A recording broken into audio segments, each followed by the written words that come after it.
Boy, has it gotten cold. It cooled off a little bit today. Yeah, they said it was going down to 21 degrees. Oh, I hope not. It'll be ice once No, wet it is. no, I don't like cold weather. I want the hot weather. Well, just miles good for me, but I'd rather have it hot than cold. That's for sure. Yeah, me too. Okay, here we go. Hello, Shane. How are you? Hey, Susan. Oops, I can't get this stupid thing set up in the window, but it's all right. It'll work. How are y'all doing tonight? Hey, Robin. I miss you guys too. Hi, Southern Cal. Bill. You guys all doing okay? Hi, Pappy. Yeah, I missed you too. Hey, sis. Well, as you guys know, I went ahead and I put it online that I had a guest for tonight. Hi, West Virginia. And his name is Denny. It's not my husband, Denny, but another one. Hey, Robin. Yeah, it's cold here too, Susan. Hey, Christy. Anyways, hi, who's here? Denny is on the phone with me now. I'd like you guys to all say hello to Denny. He lives in Oklahoma, right? Yes. Hello, everybody. Hello, Rick. Hello, Denny. And welcome and thank you very much for agreeing to come on my show. Definitely my honor. Well, I have been telling these guys for a while that I've heard a whole bunch of stories from some of the realtors in Oklahoma, because you guys get an opportunity to talk to people in the backwoods that most people don't get to talk to, number one. Number two, you guys, I'm sure, all have had your own experiences out there showing properties.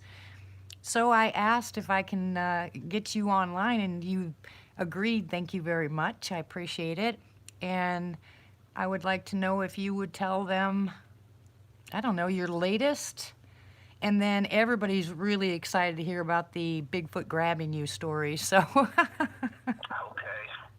can everybody hear him okay? Can you guys all hear him? Say hello, Denny. Hey. Okay. Just whenever you want me to start, you just let me know, D. Go ahead, you're on. Okay. Well, it's an honor to be on your show. And yes, I am a real estate agent up in Oklahoma, so I do get an opportunity to go on lots of properties, and I just see everything you can think of out there. Where I'm located at, they call it, Bigfoot country, right up here, and so we get to go out and what I do is I look around and I see different things maybe some people don't notice, and wind up seeing some tracks, tree breaks, things like that. In the place where I'm located at up here, there's a family, a Bigfoot. That every now and then, you'll get some signs from them, and every now and then you'll get a glimpse of one of them. They're not aggressive or anything like that. They just kind of just do their thing and don't bother anything.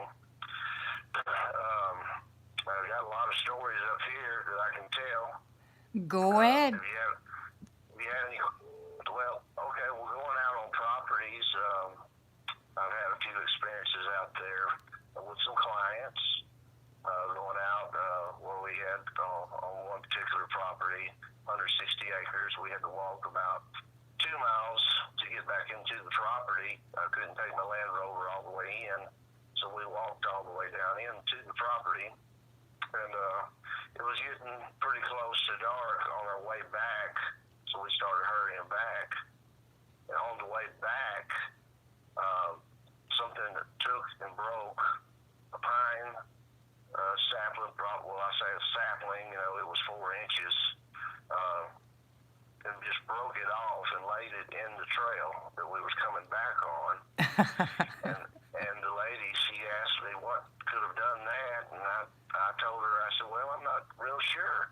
And she said, do you think it was a Bigfoot? I said, well, it's possible. And about that time that she said that, we heard it was running down on the other side of us, tromping down through the woods.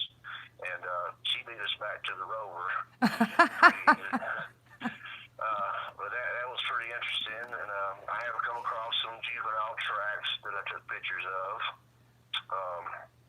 And of course, where I live at, I get rocks thrown at the cabin sometimes, just depending on. Usually, if I have loud music playing, after the music goes off, there'll be some rocks being thrown on the tin roof, and then had one experience where I was showing a cabin that you had to cross over 3 creeks to get to, and I took some clients out there, and when we got to the cabin, something had broken one corner of the cabin off and tried to get into the cabin. Oh my! So I took pictures of it, and I really thought it might have been a bear.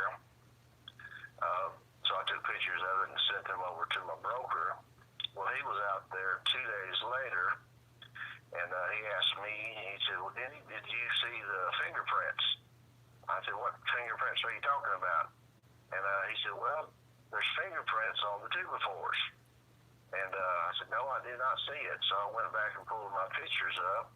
And then as I pulled my pictures up and I looked, very faintly you could see where there was fingerprints on the tubifores. But apparently whatever did it had greasy hands, because within 2 days it turned the fingerprints darker. Yeah. And he took the picture. But while we were there, me and the clients were there, we was looking at the property and walking the property. And as we were walking the property, I started getting the real strong pungent smell. And so I'm thinking to myself, oh man, this is a big old wet bear or something, and it's real close to us, and I'm looking to try to see if I can see anything. Could never see anything, but you would just get the smell.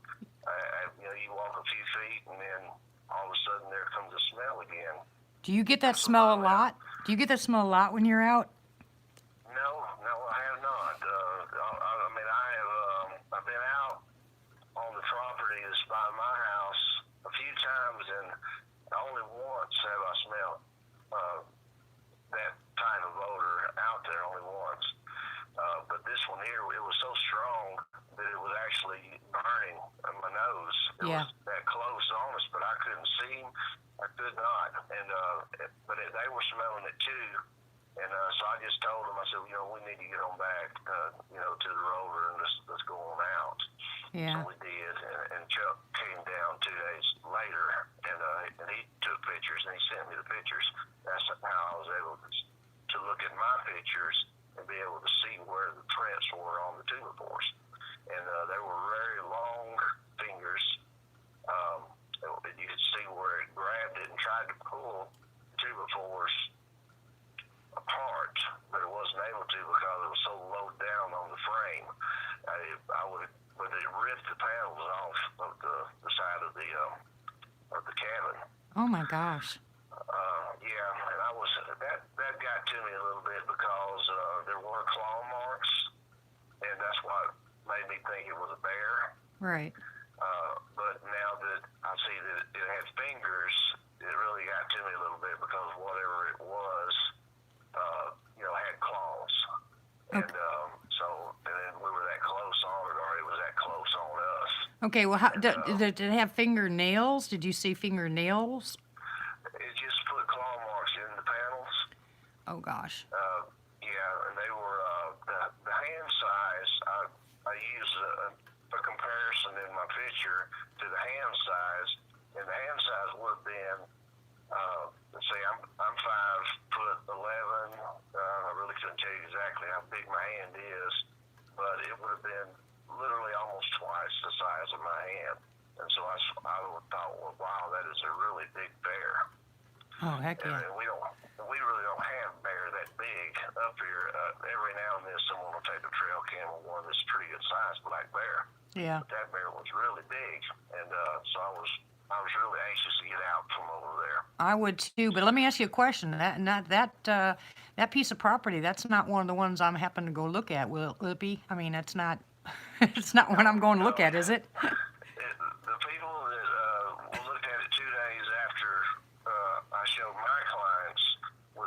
They did actually purchase the property. Oh, okay. So Yeah, I'm they, kind of they did. wondering. I'm kind of wondering what's on that property. If were the fingers or the claw marks, were they skinny or were they wide?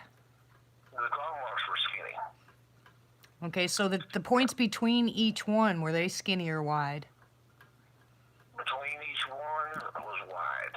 It was that's why I was just putting it in my mind. It was a big bear. Yeah. The way it ripped it, and it was just amazing. I'll send you the pictures. Okay. Uh, Yeah, I'd be and glad to have them. Yeah. But yeah, I'll be glad to take you out there sometime. Oh, sweet. I'm Yes. sure they wouldn't mind us going out there. Oh, I'd love to do that. That'd be perfect.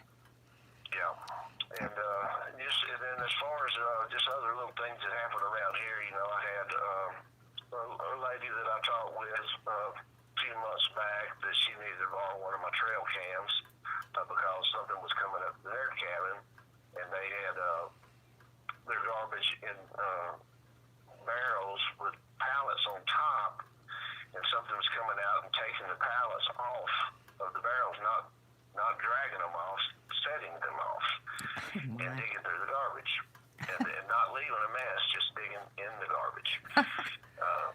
I know. Yeah. Sorry, that's not funny, so but I'm waiting to hear back from her, if they've got anything on the trail cam. yeah. And of course, we did go out a few weeks back, and we just went out and just built a fire and just did some listening, and really didn't see anything or hear anything other than we did have a couple of rocks thrown at the cabin, and that was it. And then we saw some imprints down by one of the creeks. How big were the imprints? They were big. I wear a size 9, and they probably would have been, a good 16, 17-inch track. Oh. Big one. Yeah. And which I'm thinking is probably the big guy that I saw. I was standing out on the front on my porch, and just talking on the phone, and just kind of looked and just saw him just step over the road. I would guess about 200 yards from the house. And Now- he just stepped across. Now is that the 12-footer, the one that's on your property? He's huge. I wouldn't be afraid to say that he was 10 to 12 foot. Okay. He's really big.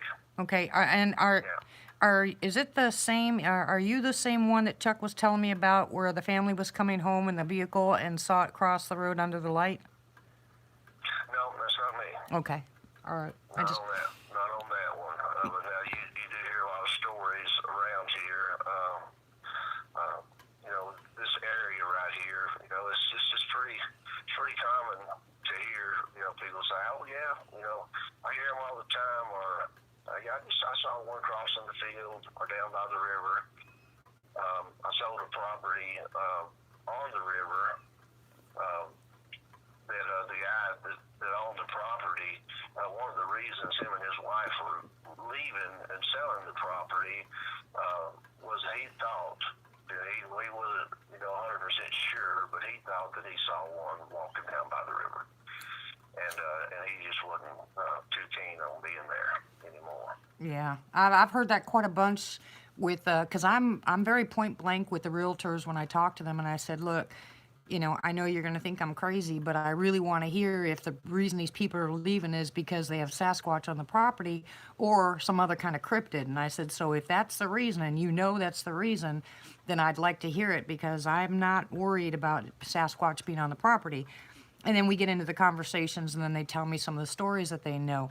But of all the people I've talked to, yours was the most interesting. I mean, you have so many stories and so many things that have happened to you. I'm really surprised that you're still able to walk out into the woods, Not by myself. I will not go back there by myself. That's just, of course, when I get to my first story, whenever I was a teenager, they'll understand, why I really don't like to go out by myself. Yeah, I don't blame you there at all. Here in a second, if you would, I'll ask you to go ahead and tell that story. But before we get into there, thank you everybody for showing up. I appreciate your support. And Denny thanks you. He's my guest for this evening. He lives in Oklahoma, and he's had a lot of experience out there in the woods. A lot of he is a realtor, so he runs into things all the time. I'm sure, hears plenty of stories. And he's agreed to be a guest tonight, and so I want to thank him and I want to thank you. And if you have any questions, please save it until the end. Junwell, I have turned both of them up full blast, hun. I'm sorry, I can't go any higher. It's very hard for me to hear also because of the rain in the background. But if you have headphones, please put them on. Otherwise, I apologize. I can't get any louder. So, hi Donna. Okay, now here's this part, guys, that I have been waiting for so long, and I try to tell you guys bits and pieces, but I was getting my information, third hand. So right now, I would love. Hey, Carrie, thank you. I would love for Denny to tell you his story of when he was growing up. Yeah, he's on speaker. That's the only way I can do this. He's on Denny's phone, my husband Denny's phone, and I'm on live on my phone. So if you would, Denny, I'd appreciate it if you tell everybody the story of when you were a kid. Okay, Dee. Well, back in 1982, I lived in a place called Jonesville, Louisiana, and we moved from Jonesville over to a place called Summit, Mississippi. And we moved over there. I would guess it was probably midsummer that we moved over there. And we found a place that no one had lived in probably about 40 years because it was we was having a hard time then, and we just needed a place to live. And so we found a place, and the guy, he agreed to let us rent the place, and we cleaned it up. And so we got there, and very first thing, that we noticed there, of course, I wasn't thinking anything about Bigfoot or anything like that, but the very first thing we noticed when we was cleaning inside the house, and this was an old two-story house,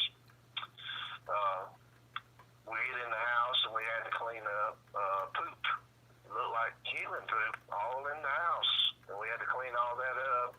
Wasn't anything fresh in there. It was older, but we had to get all that out of there. But we really didn't pay any mind to that.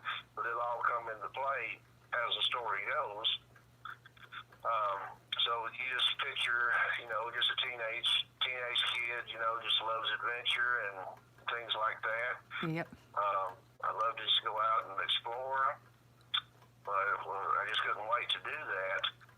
Well, the very first experience I had, I was outside, and I can kind of describe the property to you a little bit. Okay. The house where we lived at was, it had an old split rail fence around it, probably an acre. This around, making the yard and everything, and then on the other side of the fence was probably about 60, maybe 80 acres of pasture, and then on the other side of that you had your tree line, and most of the area over there is just virgin timber, never been cut, so basically miles of timber back on the other side. Well, I was outside. I had been working in the yard, and I was over leaning up against the fence, and I was looking at the back end of the pasture, and I saw some cranes back there, and something came from out of the wood line. A big gray blur came through there and grabbed one of the cranes and just got it. And I just blew my mind out because it was so big. And I asked my dad what it could have been. It could have been a big wolf. And he said, well, it's possible. And I told him, I said, well, I've never seen a wolf that big. Because it was just so big. And this was way back there on the back end. So you're looking at about 60 to 80 acres. And, I'm just barely seeing the cranes on the back end. And this thing was huge that came out. Wow. And got that crane. Wow. Well, as time went by, I'd go out and do my exploring and things like that. And eventually I found a really nice pond about maybe not quite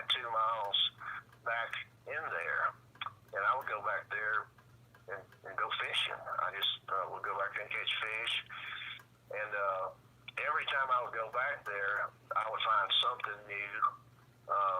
There was a lot of big live oak trees, and some of the live oak trees, the limbs, they would come down and go in the ground and come back out, and you could actually walk on them. And so I would go back there and spend a lot of time on that.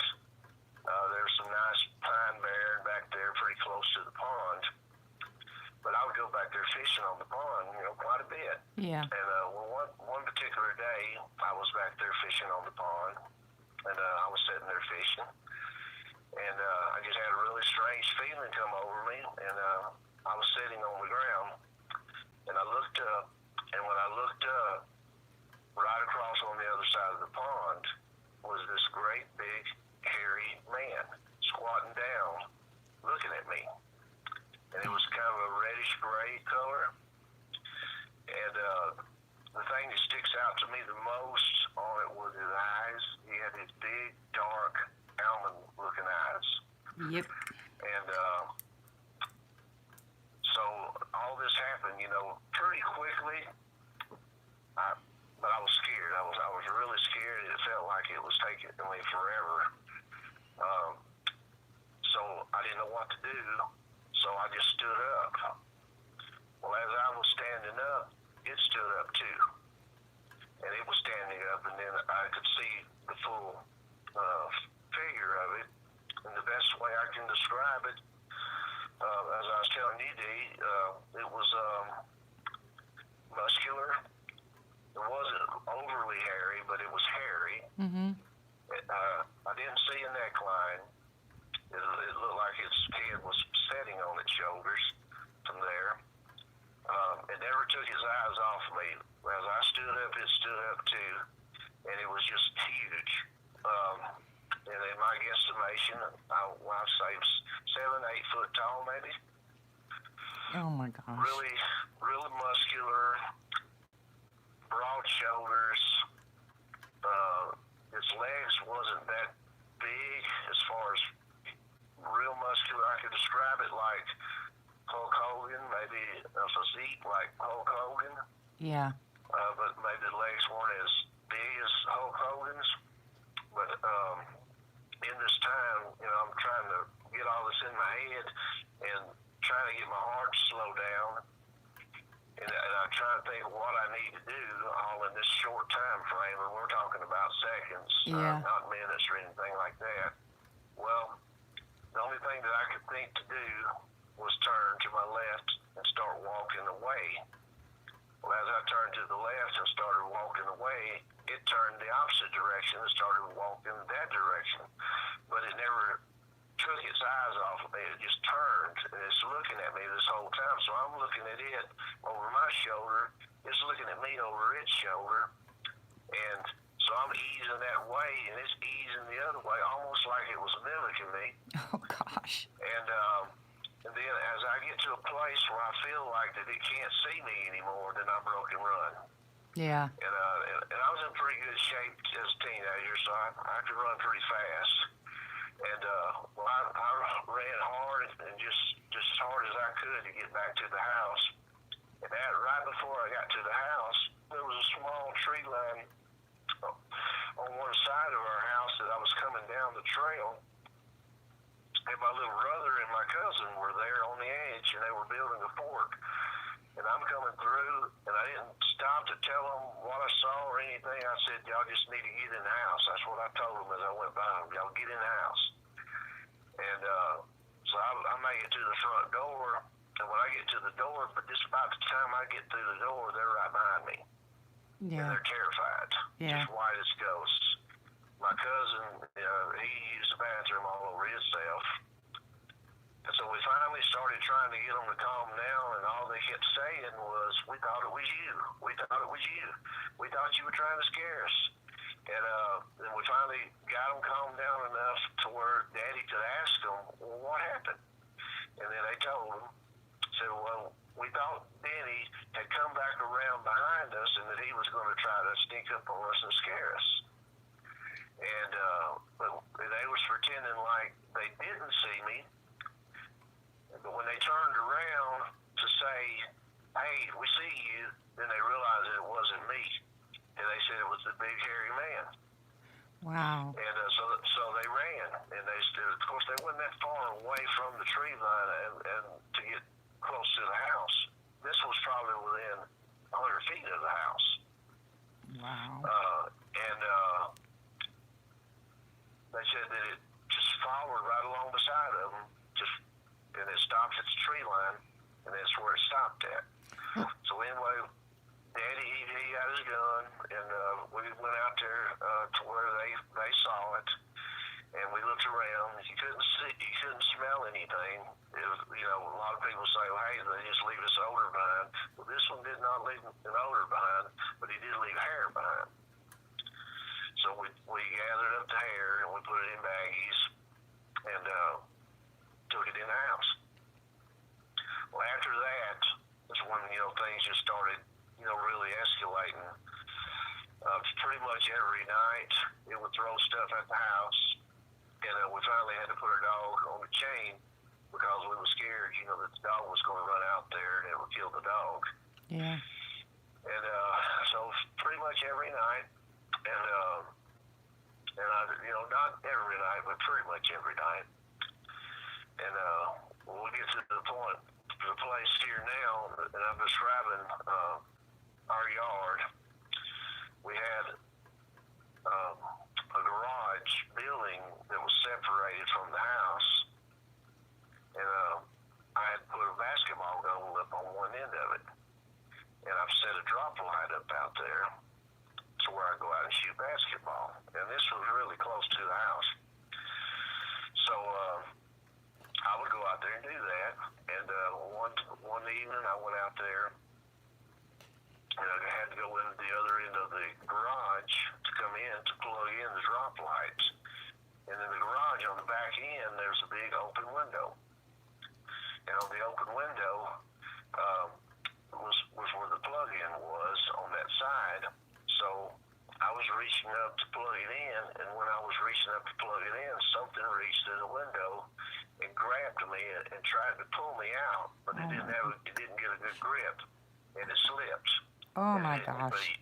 But he yanked me over to the window, well, pretty much up against the window.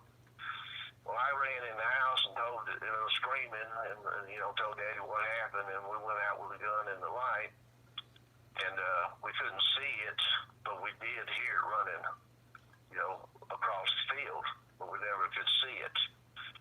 And another episode that had happened during that time was that we would go night hunting sometimes, and we was back there night hunting one night, and Daddy was shining, and he saw some eyes, and we was going up onto it, to see what it was, and when we got up there to it, it turned and just made this tore brush up running through the woods, and it had this really high-pitched whistling sound.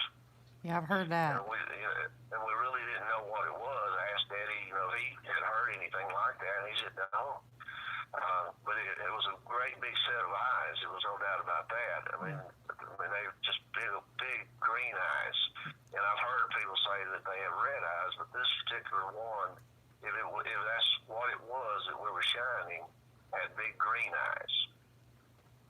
Gosh. So as time started, went by, we'd have our episodes, and sometimes it would even throw big logs up on top of the roof, and we had a tin roof, and one time it threw one on the roof, and it knocked a hole in the roof. Good grief. How big was the log they threw? Probably about about 3 or 4 inches around, and about roughly about 5 foot, maybe 4 or 5 foot long. And it put a hole in the tin roof? Yeah, put a hole in the tin roof. Gosh, that's crazy. Yeah, it did. So as time, was going on through the summer, through the fall, and then started getting colder, and it got pretty cold, and so we were starting to have to, burn wood in the wood stove. One evening, I went on upstairs to go to bed, and I went on and got in bed, and I got woke up because I started smelling smoke. And so I downstairs and asked everybody if they smelled smoke, and they said, no, we don't smell it. So I stepped outside and looked, and the house was on fire. Something had knocked the stovepipe off the side of the house. Dang. And so the house was on fire, and it took a little while to get it all put out and everything, but we finally did. And we wasn't there much longer after that. We just went ahead and got it and left because it was just getting just too hard to deal with. My mama, she would see it, over in the edge of the woods, just kind of swaying back and forth, watching the house, and it was throwing things at the house, and so it just finally just got to the point where we just didn't feel like we needed to be there anymore. I don't think I blame you one bit. Oh my gosh, Denny. Well, let me ask you a couple questions if you don't mind. Sure. One, back when the day that you had seen it at the pond and you came running back and the other kids had seen it, was it the same one or was it a different one? I believe it was the same one. I believe that he followed me back. That's what I believe. Okay. And you said you said something about the footprints. Yes, the footprints were not like your normal that you see on like the Sierra, Bigfoot, and those big human-like footprints. These footprints had 3 toes. It was a large print, more like an alligator track, but it was just large. Did you guys hear what he just said? 3 toes. Yeah, we know what 3 toes are. Yeah. That was the tracks that you would always see in different places. And apparently this particular, it was a Bigfoot. You were saying it may be a swamp ape. Yeah, swamp ape. So this particular one, I'm guessing that, we just basically invaded its territory. I think, is what we did. Yeah. And it just let us know, hey, this is my place right here. I don't want you here. Yeah. Oh, exactly. And for them to knock that pipe, I mean, that kind of freaked me out because how would they know to knock the pipe out to start the fire? That just doesn't make any sense to me. That's craziness. Unless it was an accident, they just knocked it off and started on fire. I figure an accident, just throwing something at the house. That's what I figure. How long were you guys there? Probably midsummer up till late winter. Yeah, because I remember that I had started school because I took the bags of hair and gave them to one of my teachers. Yeah.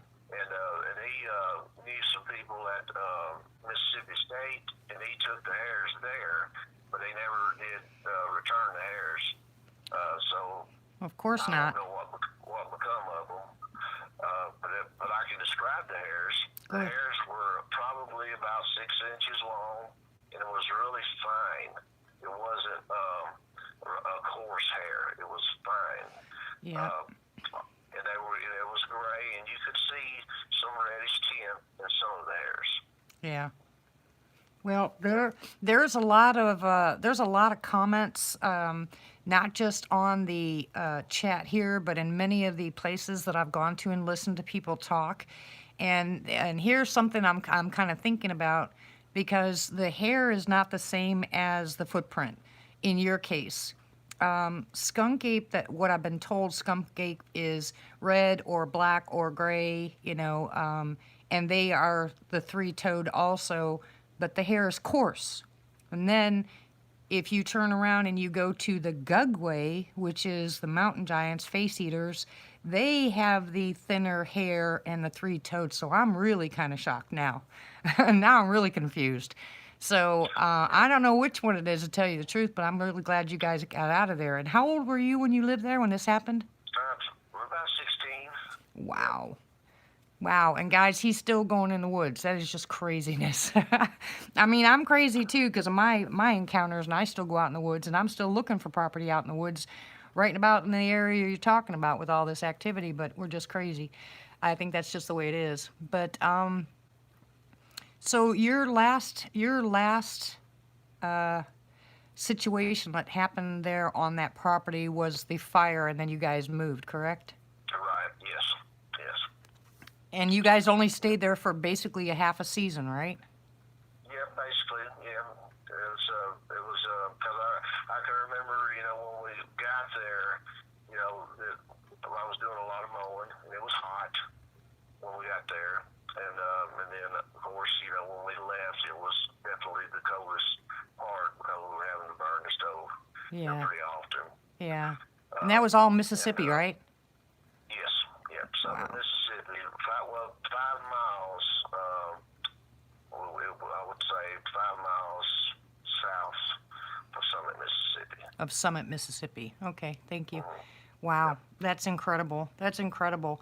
And like you and I were talking about the differences between the ones further south and the ones in Oklahoma. I mean, it just seems to me that there's so many different ones popping up all over the place, and I'm not sure if it's inbreeding or they're coming coming north, or some of them are coming south. I mean, I can't figure out what that is because I'm not following them around. But just listening to people's stories, I'm hearing more and more people talk about the different kinds of Sasquatch in their areas that normally in the beginning what I was hearing was there was a certain kind up north and a certain kind in the center and a certain kind down south. And then now it seems to be like they're everywhere. And another thing that is true that I just saw online that I was going to tell you is, I don't know if you are familiar with the DM. You and I were talking about that earlier because I don't say that word, Right. but Right. they're also three-toed, and I know a lot of people in Oklahoma that I've talked to, especially in the area that I was looking to buy property, but they have nothing but DM sightings there. They said that they've only seen occasional Sasquatch, but most of their dealings or interactions are with the DM, which means I don't want to live there. Right. I mean, I think I can handle Sasquatch, if it's not too bad, but I don't think I want to move into a neighborhood where I know the DM are populous. I don't think I would either. No, and I think if I'm not mistaken, the area that you're in is the place that one piece of property that I'm really looking at because I like the Kiamichis. The Wachitas are great, but I like the Kiamichis because the Kiamichis seem to be loaded with more Sasquatch than DM, from what I've been told. Well, everywhere I've been up here, the Comanches and all the way up in the San Boise Mountains, the 160 acres that we had the episode on was up around the San Boise Mountains. Yeah. And something that I noticed is the most frequent whenever you're out on properties and you're walking the properties, not necessarily riding side by side, but when you're walking the properties, and when you come back out, there always seems to be, not every time, but always seems to be some type of communication, whether they leave something laying in the trail, put a rock in the middle of the trail. They've actually done that over here by my house, but a rock I couldn't pick up, set it right back down in the trail. Jeez. And you see that quite a bit, and you'll see the tree breaks, and the tree breaks are usually probably right at 7 to 8 foot up most of the time. I haven't seen any tree structures up here, but that doesn't mean that I won't see any. But I haven't. The juvenile tracks that I saw and took pictures of, it had laid down a small pine tree across the trail also. Yeah, they did the same thing to me in Honubby.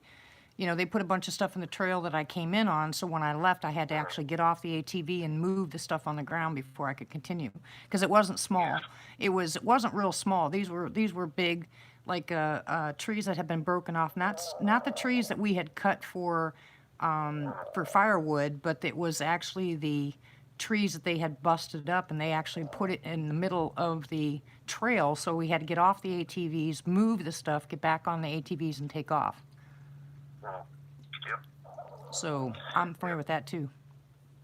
Yeah, but when you're out on the properties, you can always get a sense if something's watching you. You just feel it. The hairs will stand up on the back of your neck. Yeah, you and I were talking about that earlier, and I told you I think they put it. I don't know how it is. I can't explain it, but I can describe it.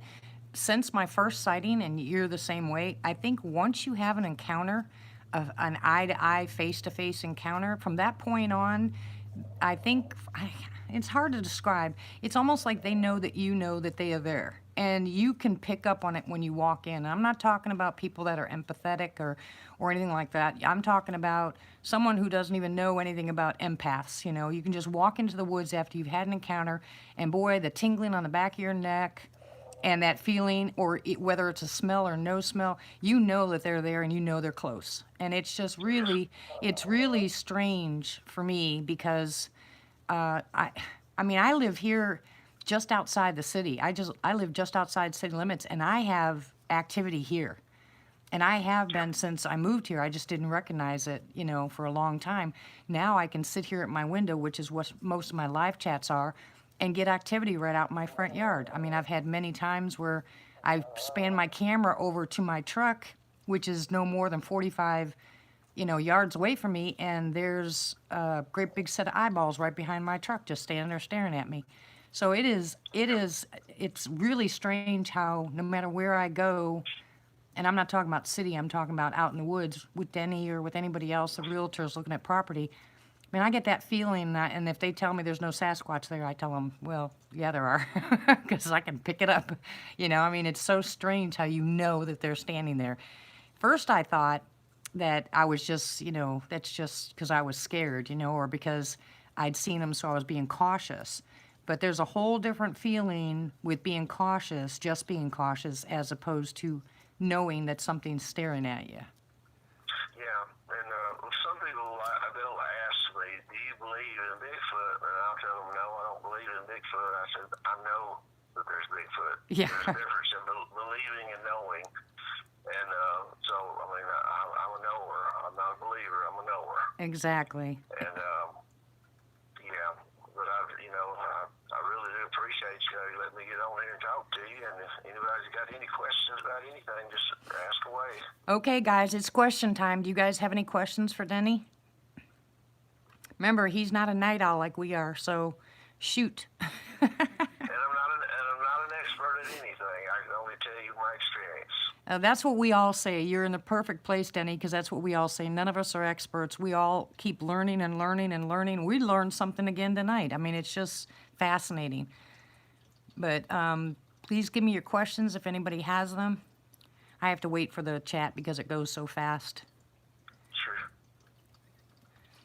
Well, I'm so grateful that you came on. Hold on, I got to read this too. Well, it's really good talking to you about it. You know, I mean, you don't get to just tell people about it all the time.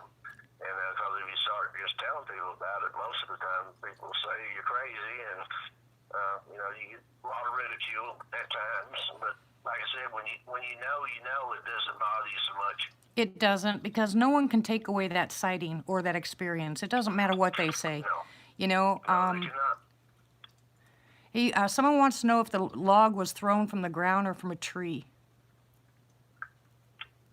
From the ground. From the ground.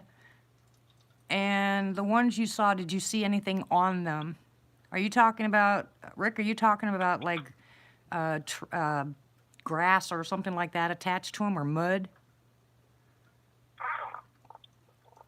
No, the one I saw was very how do you say it? Well kept. I would say. Yeah. I mean, very uniformed. There was no matting that I could tell. Yep. I mean, it was just really a beautiful physique. I mean, other than just being terrifying for me. But you did say that its face looked like a man. Yes, his face looked like a man. It did not look like a monkey to me, or an ape to me. See, that changes that changes exactly what we were talking about, because the Gugway have that snout looking. They're, to me, what I've been told, they're evil looking, and skunk apes don't. They have those lower canine things, but the one that you're describing, if it's three-toed, but it has that clean look, that's completely different. It's Yeah, crazy. It was very, very clean. And if I could, like, from the distance that I saw, we're looking probably about maybe 200 feet. Okay.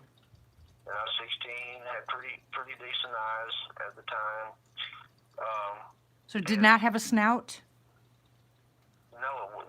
it just looked like the face, other than those big eyes, it looked like the face of like an older man. Wow. That is crazy. Yeah. All right, someone else asked if people, a lot of people talk to you about Sasquatch or just a few? Just a few. Whenever I'm out on properties, of course, I don't just start talking about it unless someone asks about it. And then, sometimes, we have just people, that's the very first thing that they want to talk about when they go out on properties. Yeah. Is that, and I'll tell them, well, this is, the Bigfoot area here, and, there's possibility, that you can see some signs of one tracks. And, of course, they'll ask me, well, do you believe? And I'll tell them, I know. Yeah. Then they'll ask, well, did you see one? I said, yes, I have a few times. Yeah. And Tony, And, yeah, he's had sightings since then, and he had them. What was the last one that you had? How recent was that? that was the one that I saw across the road, and that's been roughly 3 months ago. Okay. Yeah. Do you ever get any vibrational feelings from them or anything like that? Like the hair? I can step outside whenever I let my dog out. I'll take him out and let him go out and do his business, and I can step outside, and I know when they're out there. Yeah. I mean, you can just feel it. Yep. Even a dog can, and he's not a hunting dog. He's just a little Boston Terrier. Can't see or hear. He can barely smell, but his hair will stand up on his back, on the back of his neck, whenever I get that same feeling. So I know that they're watching. Do you ever get, what I'm saying is, do you ever get a almost like a vibration in your chest, but you don't hear anything? No, but I've felt ground thumps a few times. Yeah, oh, I have too. Yeah. And that's right here on the property. Sometimes when I walk down to the edge of my property, I can be walking that way and I'll feel the ground thump. Yeah. Yeah. And you can feel it inside of your whole body. You can feel it. Yeah, exactly. Yeah. So you don't, do you know anything about infrasound or anything like that? Do you know about that? I've heard about that. I've heard, that they're able to basically manipulate like their prey and things like that. Yeah. Yeah. I've heard about that. Well, you've never But gotten, never- because what some No. people do is some people get sick, some people get a headache, and it's either before, during, or after. No, usually the only things I ever get is just that, the hair standing up on the back of my neck and that just overwhelming feeling, that there's something that's looking at you. Yeah. That's the feeling I get. Yeah, you've never gotten sick being out there or anything, though?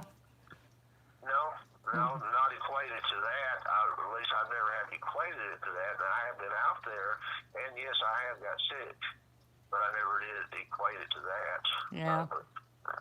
Yeah. Well, sometimes people do get either high anxiety or they get nauseated or, real bad stomach pains. And some people are attributing my stomach issues, since the doctors can't find out what it is, to my constant, trying to interact with these things. So, and who knows, they could be right, because I've been doing this now going on 5 years.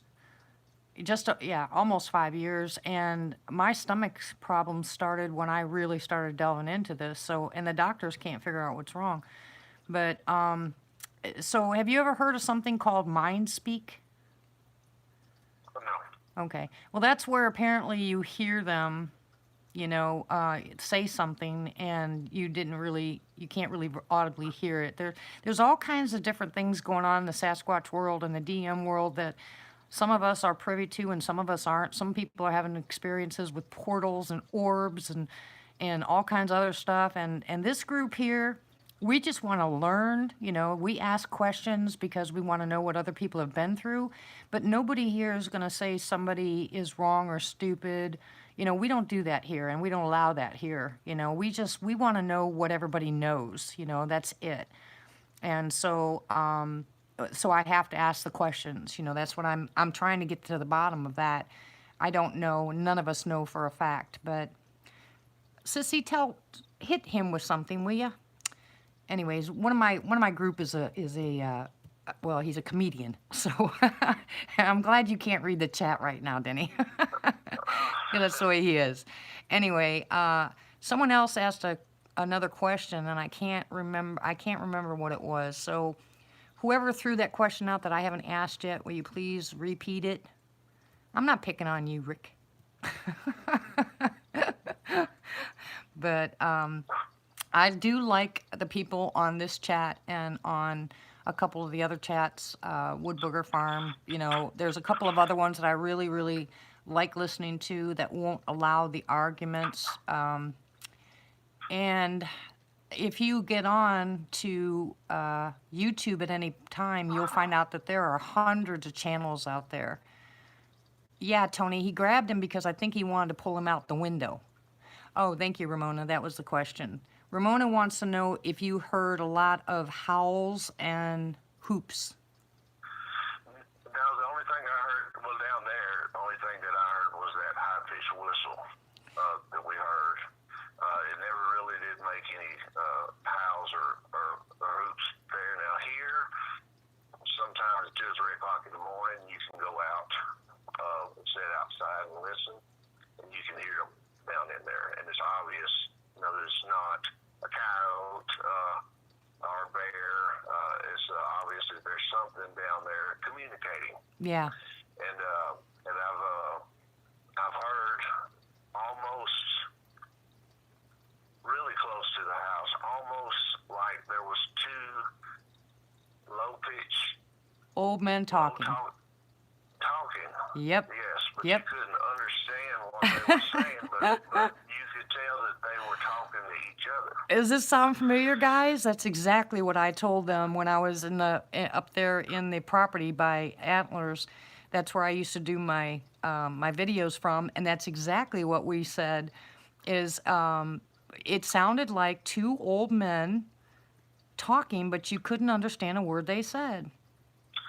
Well, I'll tell you a story that happened here. This happened, well, actually right at Thanksgiving. Yeah. My dad was up in ICU, and I had to come back home and pick up some stuff. And I was coming home, and right before I got to the house, I looked on the side of the road, and there was a kid standing on the side of the road waving his arms. So I stopped, and I cracked my window down because I really thought, oh no, you know, I'm just going to get hijacked here at my house. Yeah. So this was right here at my house. And I hollered out at him. I said, "Are you all right?" And he said, "No." He said, "I've been in a wreck." And so I rolled my window down a little further down, and sure enough, you know, I could see then, you know, that he was hurt. And I told him, I said, "Well, get in the truck." And so I turned around and I taken to the ER. And he was talking to me, and he said, "I was up there," and he said, "I was walking down the mountain." And he said, "There were some people out there." He said, "And I kept hollering at them to help me." And he said, "They never would." And he said, "But they just kept on talking." He said, "I couldn't understand what they were saying." Oh boy. So I feel like, you know, they was probably right there, you know, just watching him come down the mountain. Oh my goodness. Yeah. Was he okay? Yes, he's fine.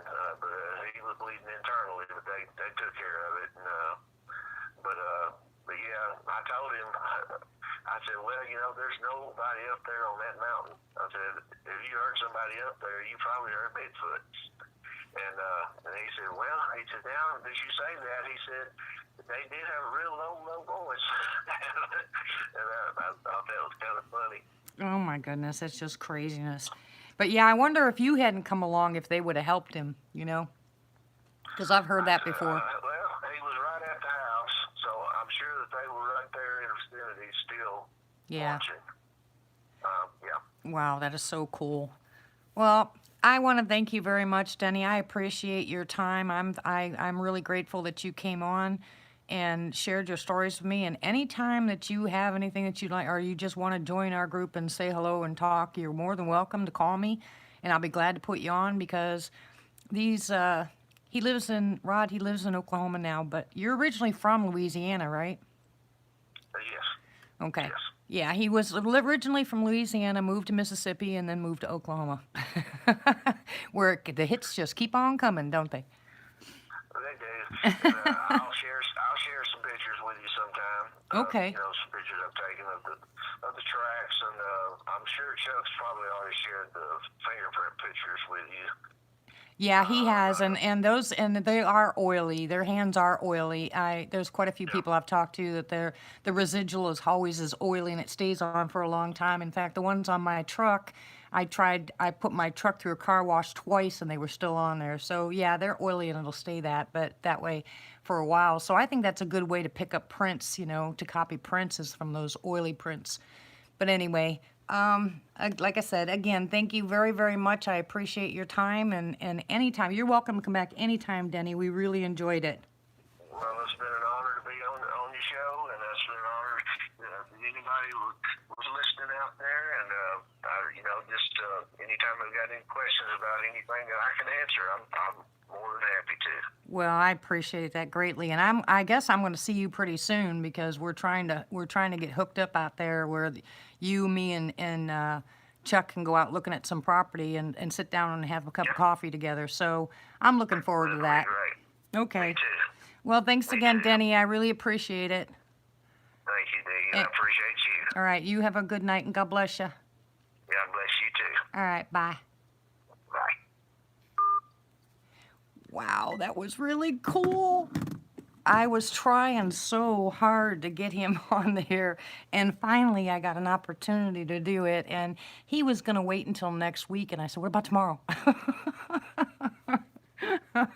but I'm really glad that he was able to come on because I wanted you guys to hear the story of him being grabbed because it's not the first time that I've heard that.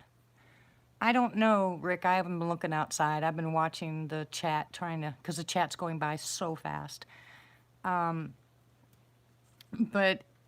he had told me, that when it grabbed his arm, it was so quick. But he said it felt like it was I think he said from his elbow to his wrist, that it grabbed him and tried to pull him out the window. And he screamed and then ran, I guess, the other direction, and that's when his dad came out. But, geez, it's really awesome. You saw something move? Oh, I wasn't looking out the window, Rick, so I couldn't tell you. Yeah, it would freak me out too, and I'm surprised he's out there. But he's not. Like you heard him say, he will not go out in the woods alone anymore. He just won't do it. And it's really freaking me out if you think about it, guys, because I have never heard someone describe a Sasquatch. No, I'm not going to go downstairs. Forget it. I have never heard someone describe a Sasquatch with all the combinations that he has. You know what I'm saying? You either hear that they're red or brown or gray or black, and then their eyes are shaped one way, and their eyes are a certain color, or their toes are a certain way. Or their skin is dark gray or light gray, whether they have the canines, on the bottom coming up, or they have the snout. And you also hear about, people talking about the type, where it looks like fur or whether it's real, real long hair. Yeah, there's blondes out there too. And most of them in the South say that it looks like real coarse fur or hair, and it's real long, and he's saying that it was thin and looked like it was very well kept. So the things that he's saying about the one that he saw face to face more than once when he was a kid, it sounds like a combination of them. I mean, it's three-toed, gray, red, oval, the almond eyes. I mean, oh my gosh. But yeah, this was when he was 16 though. So I don't know. This is just, it's blowing me away because I'm hearing a whole bunch of differences in one.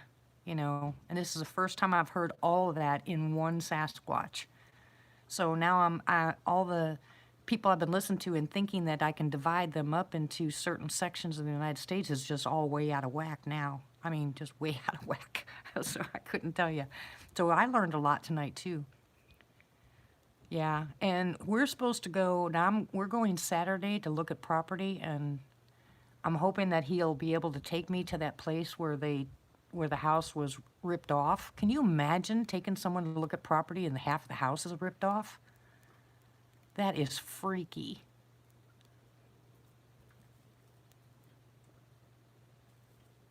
Oh, we always give hugs. Bye, Petal. This is a huggy crew. Hi, everybody that came in that I missed. Thank you for joining me. I appreciate it. Anyways, I've been looking forward to this conversation with him for a long time now.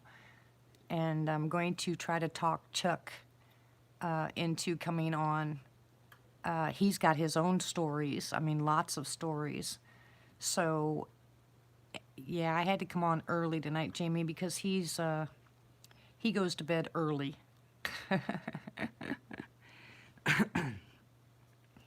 So, how is everybody? I missed you all. Yeah, well, the ones there, I can tell you so far from the time I've spent in Oklahoma, which I've spent more time in Oklahoma than any place else, I have run into very few that are really aggressive. Some people might call them aggressive because they throw rocks, but I don't think that's aggression. I think they just really want, you know, your attention. But tearing up the guy's house, you know, and setting the house on fire on accident, that kind of stuff, I think that's pure aggression.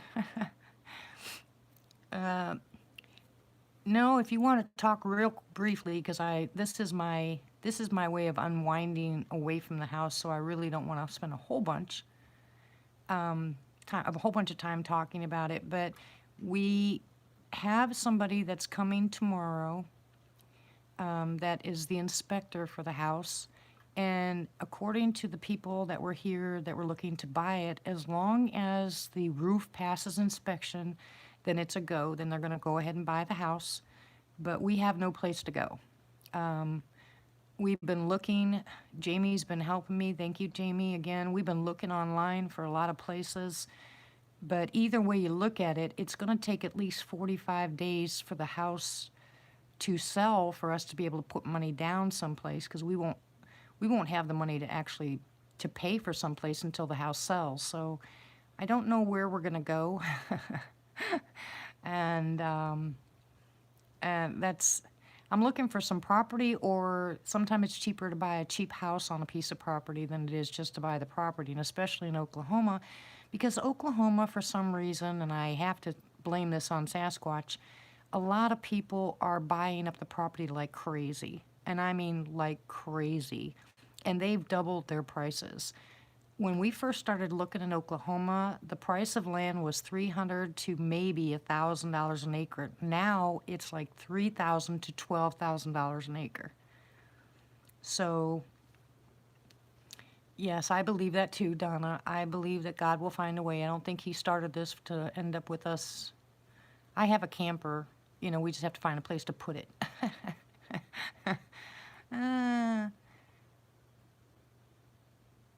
Because that's where I want to live, baby cakes. I want to live in Oklahoma. Yes, He is in control, absolutely. And no, I can't move north. Yeah, I saw that too, Jamie. Hi, Chev. How are you, sweetie?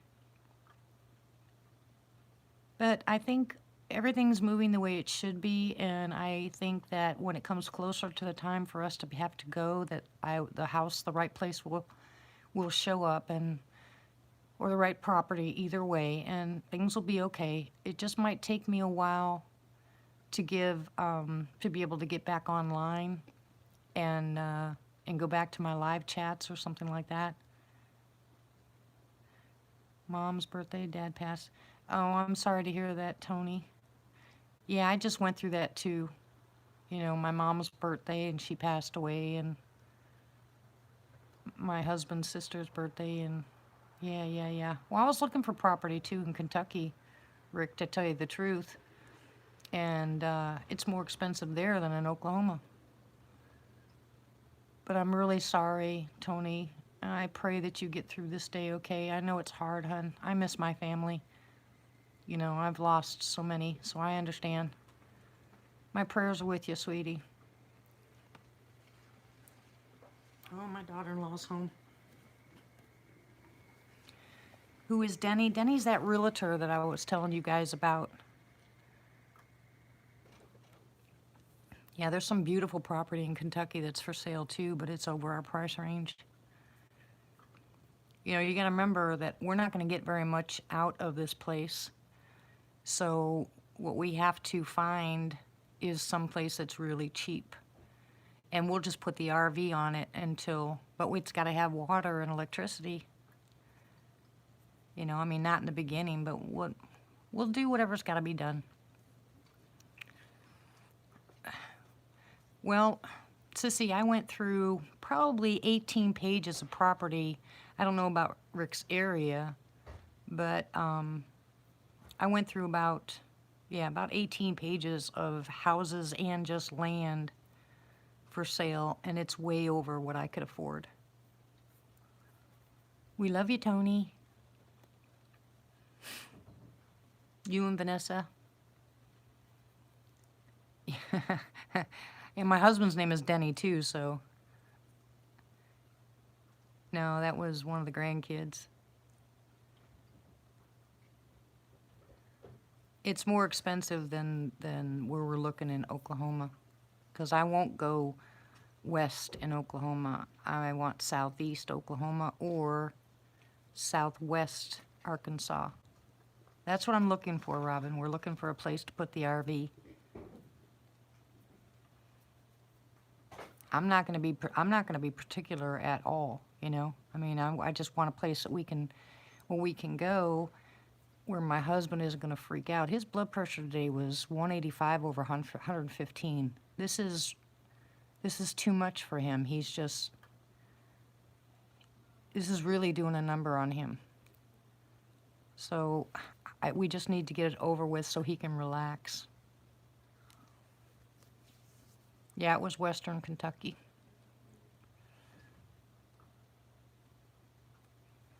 Yeah, I got him on some medication and trying to get him to calm down.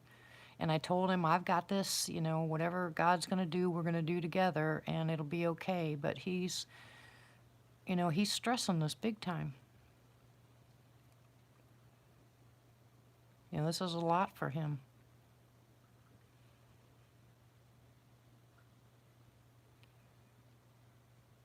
Are you okay, Bomber?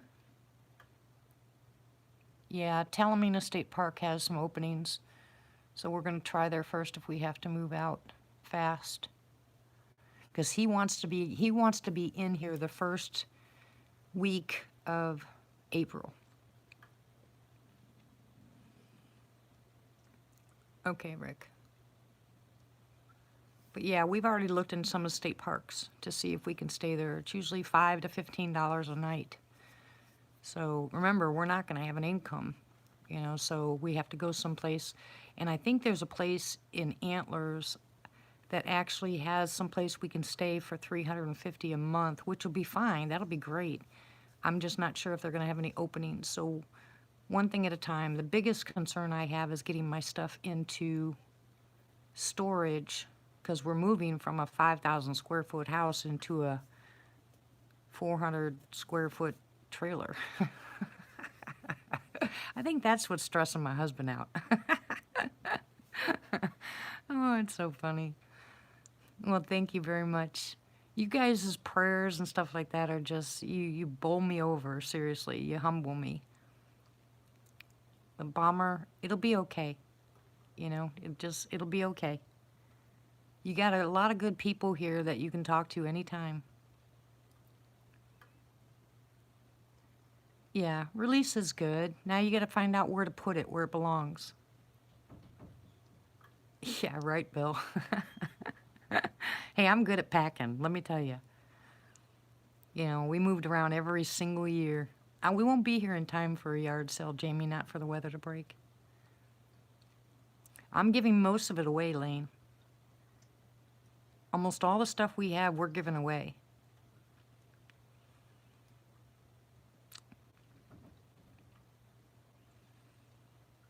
Oh, that's a great place too, Chris. Yeah, I don't care about tent camping. It don't bother me.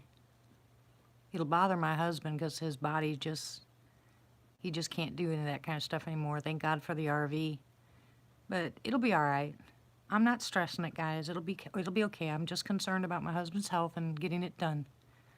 You know? And he'll see that once we're moved, his anxiety will calm down. Of course, as long as we're not on a property that the Sasquatch want to go banging on the walls every night. That's what I said, bipedal. I'm almost Japanese. I am not a hoarder at all. I don't keep stuff. If I don't use it, psh, it's gone. Good night, Robin. God bless you.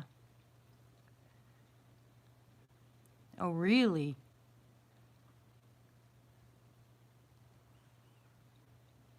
Oh, I didn't see anything like that. Yeah, I don't want to go back to Ohio. I'm thinking so, Chev. Like he said, the only thing that will stop the sale for him is the roof, and I know the roof's fine. You know, we put a new roof on, and I think the place he's talking about is when we had that bad storm in the mother-in-law's suite. Some of the branches came off that tree and hit the roof. So I think maybe a couple shingles might need to be replaced, but that's it. The roof is solid, and I'm not concerned about that. So the inspector will be here tomorrow, but that's the only thing. Oh no, I'm not going to Louisiana. No, thank you. Nope, not doing it. I gotta go someplace that. See, because hubby can't handle the heat at all.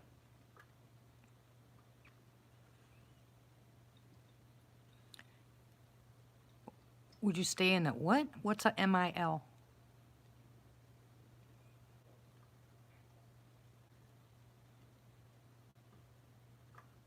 I don't understand what MIL is. Yeah. Mother-in-law. Oh, our mother-in-law's suite?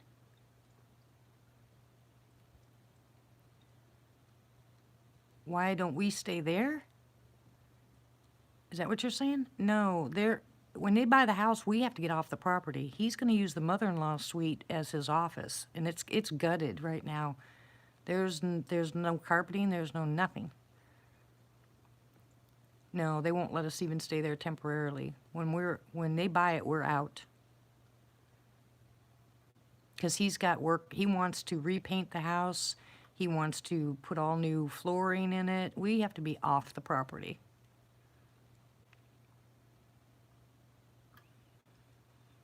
And the reason I want to stay in Oklahoma, guys, is because with family, you know,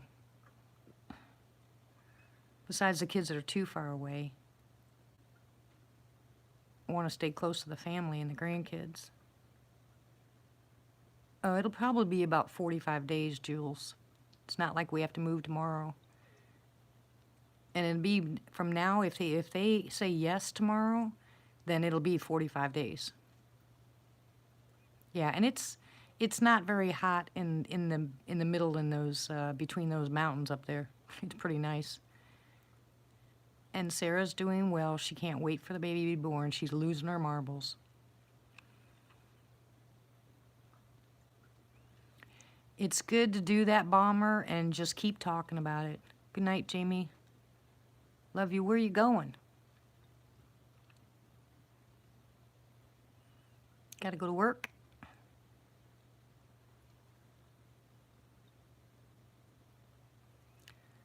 The end of March. I don't think she's going to go that far.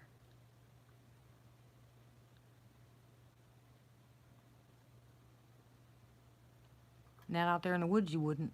You'd be eaten up by ticks. Oh, other Jamie. Good night, other Jamie. Sorry. Wrong Jamie. La La Land. Yeah, I can imagine. It's a different one. Hello, Matt. You can talk about it anytime, Bomber, and people will listen. You know, you're gonna think you're ranting or whatever, but you know what? You just need to tell people. Hello, Diane. How are you? Everything will be fine. I have faith. Like I told you guys, my biggest, oh, don't be afraid to share, not here. My biggest concern is for my husband, so the rest of it is workable. Trust me. Exactly. You're 100% true. That's 100% true, Lane.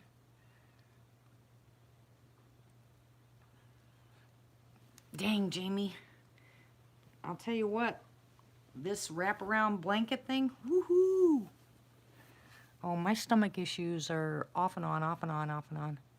Yeah, I had activity last night. I think I actually scared one at my window. I, that is so crazy. Good night, James. Thank you for showing up. I appreciate everybody who came that normally isn't here. I appreciate you stopping by.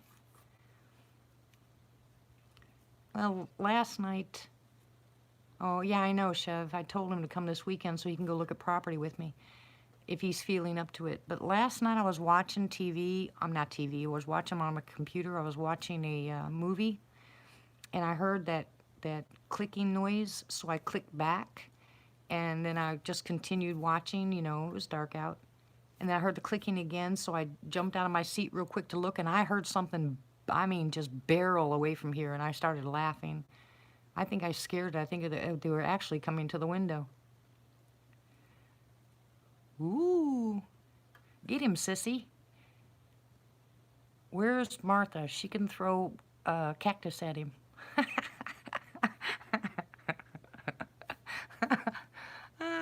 And then last night also, there were nothing but helicopters. That's all that was in the air was helicopters. It was so funny. Oh my goodness. One right after another, just boom, boom, boom, boom. I wanted so bad to go live last night, but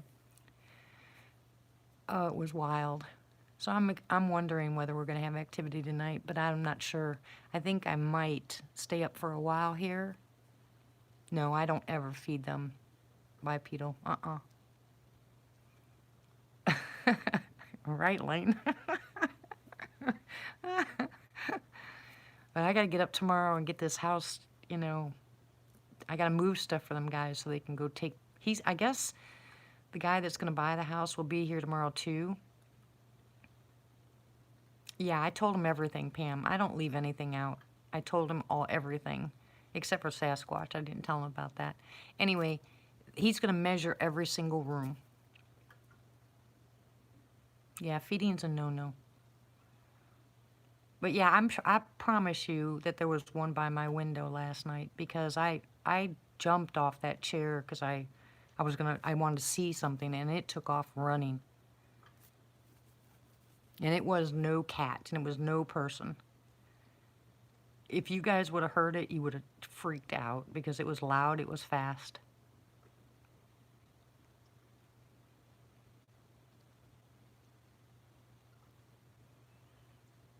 Yeah, well, you can probably call me tonight, Ramona, because, good night, Rick. God bless you. Because tomorrow, they're going to be here for like 3 hours. Yeah, I think so, Jamie. I think I shocked it by jumping onto the window because I don't usually do that. But I won't feed them.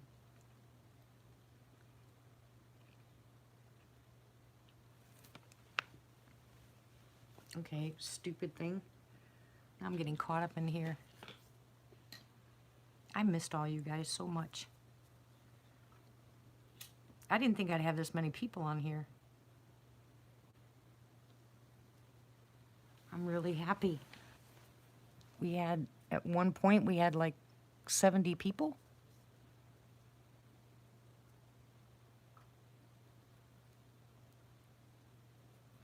I think that's the most I've ever had on here at night, isn't it? Thank you guys for all sharing and stuff.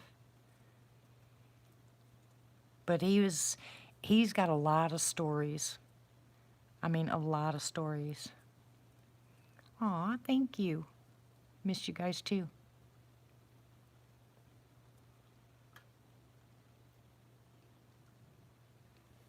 Oh, that's all right. I haven't been on much at all. There's just so much to do. Very good, Bill. Now, if I can get my husband to do it, you can. There's just no cursing, no cuss words. We don't talk religion. We don't talk politics. If you want to pray for somebody, you're welcome to it, but we don't talk about the other stuff. Oh, I'll have to look at it in a little bit, Skibo, if you don't mind.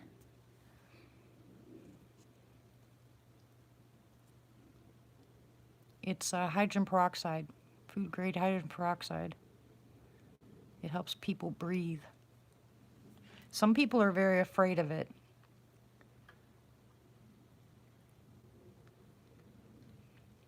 But they shouldn't be. Too many people have been healed, so. Hey Mitch, how are you? Yeah, I have mean mods. They all know what you're allowed to do and what you're not.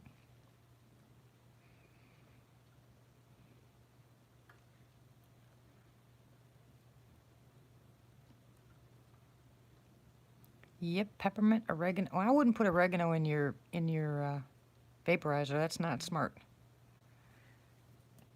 Vaporizer will destroy. I mean, oregano will destroy it.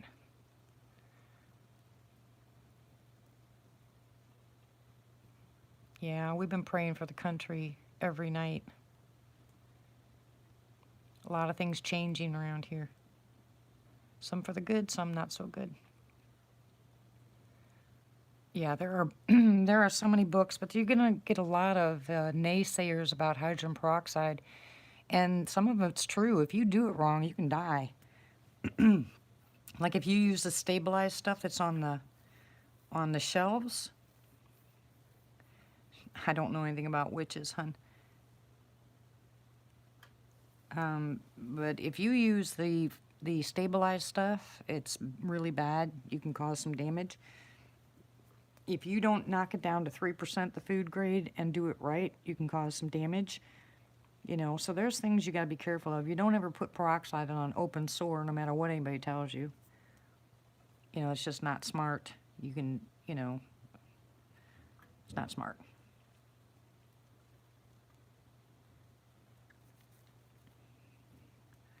But anyways, who else has got, yeah, it does. So who else has got activity going on? I love those old vaporizers. The heated ones.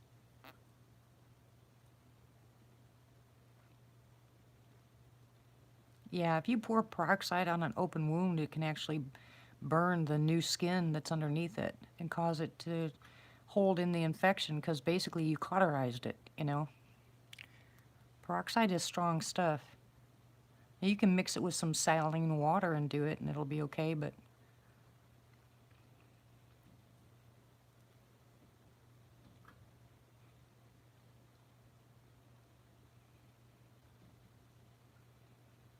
oh, really, Jules?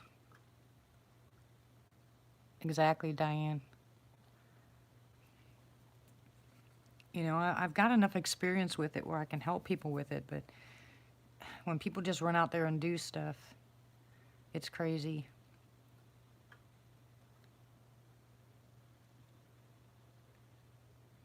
Black gunk in the vaporizer. Yeah, I know what that is. Hang on, let me think about it for a minute. I remember that black stuff. Well, I know there's been a lot of activity here. No, you don't want to put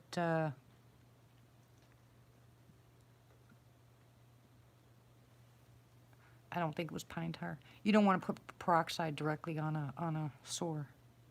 Not an open one. If it's little, that's fine. No big deal. Little ones. The big ones, No. I'll have to think about it. It's just the eucalyptus in it, Diane. But Vicks Vapor Rub is great on your feet at night when your feet are used to walking on hard stuff and it hurts.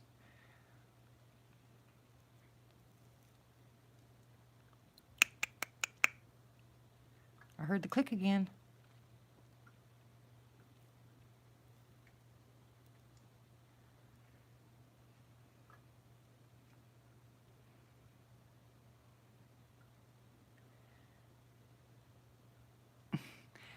Yeah, also though, no, I haven't.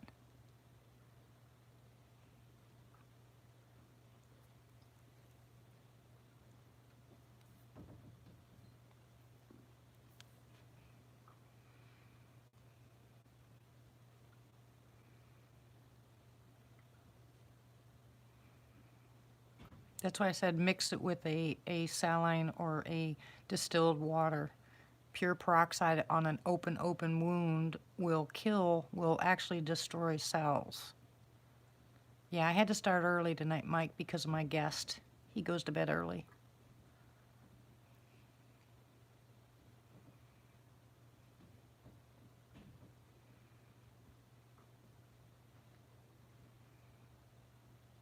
You ever wonder why, even in the hospitals, when they put peroxide on people to pull out all the infection, those people got infections?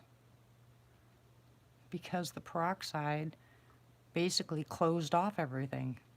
You only use peroxide with distilled water if you're going to open on an open cut. You don't pour pure peroxide on it. If it's a little cut, that's fine. If it's a big one, I wouldn't do it.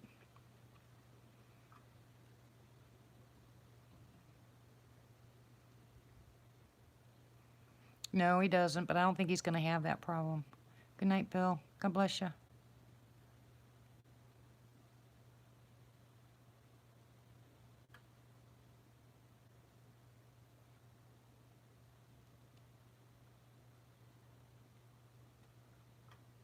Not if you have, don't use peroxide as mouthwash if you have metal in your mouth. It does, Jamie. Hey, pizza.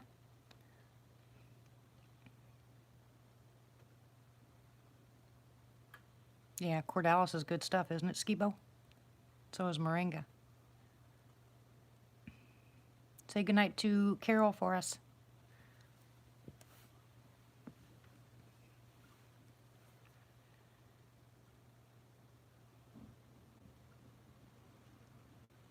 Someone's taking a shower. I just heard the water. Woohoo.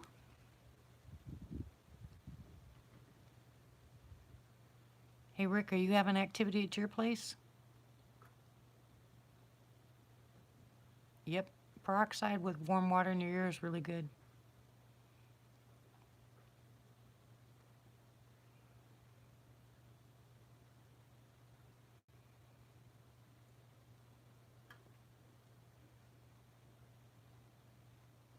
It's still raining a little bit out there.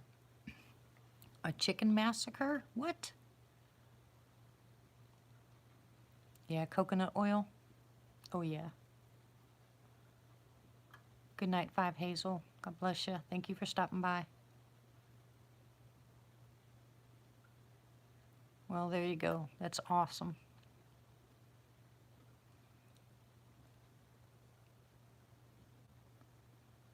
Okay, hon. Go to sleep. Yeah, how many chickens have you lost, Rick?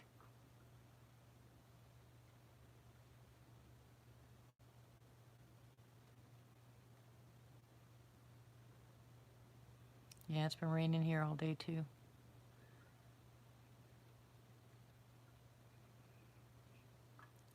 I hope I learn something new every day. You know, old brains go crazy if you don't.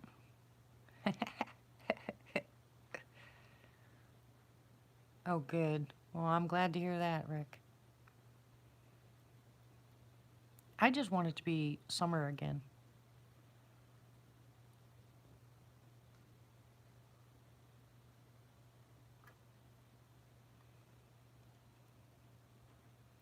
Yeah, he wasn't very nice, bipedal, so don't take it personally. You know, we just make sure because he just wasn't very nice. For no reason, wasn't very nice.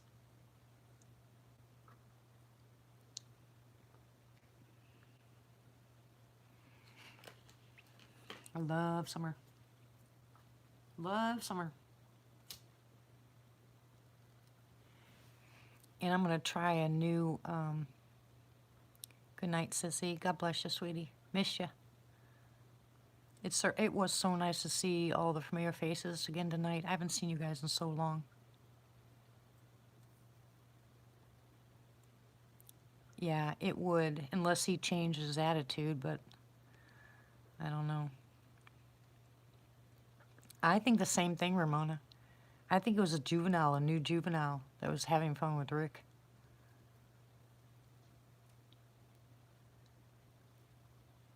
It went real well, Mike. They're coming back tomorrow for an inspection.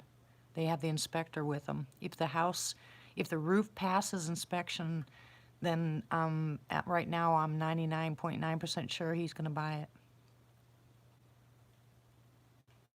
Yeah, the rocks were weird.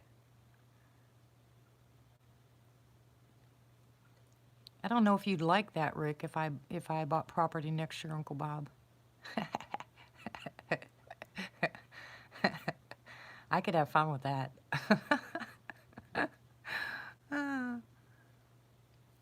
Yeah, it really was.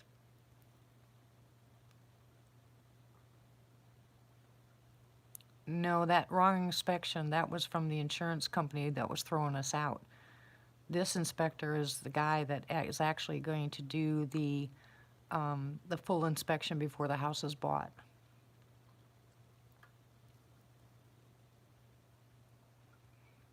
Yeah, I don't know if Rick wants me as a neighbor. He might regret that.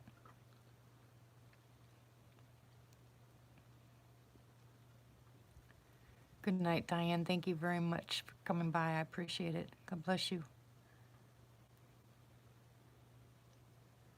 Even Carrie stopped by, and it was nice seeing all you guys. Skibo I haven't seen in a while. Lots of people I haven't seen in a while.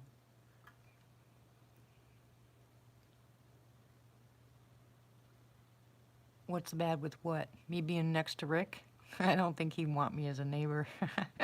I'd irritate him to no end. And I'd have fun doing it.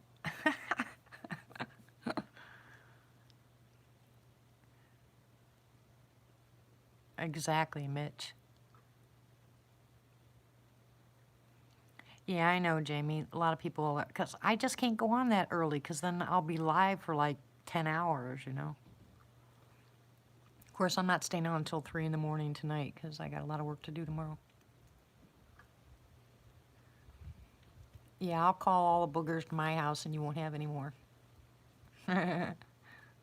I'll say, go get Rick's chickens. Bring them here. I'm teasing. That'd be funny, though, wouldn't it?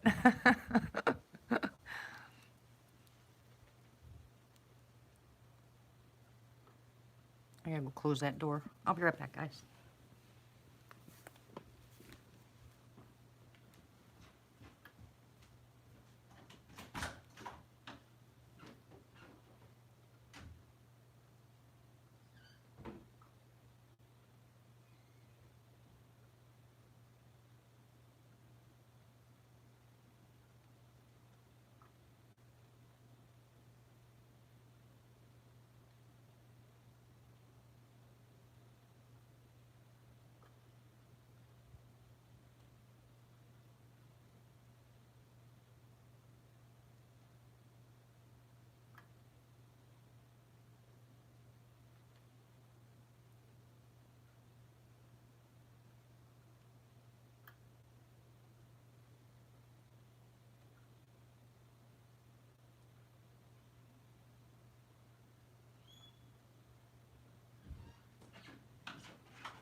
Squeaky floor.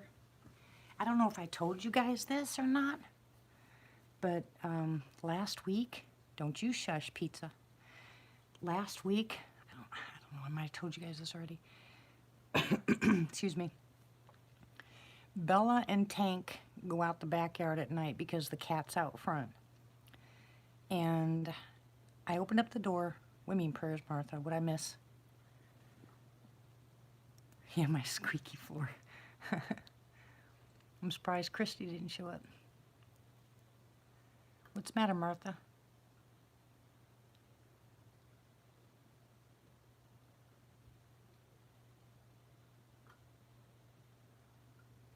What's wrong with your arm and your hand?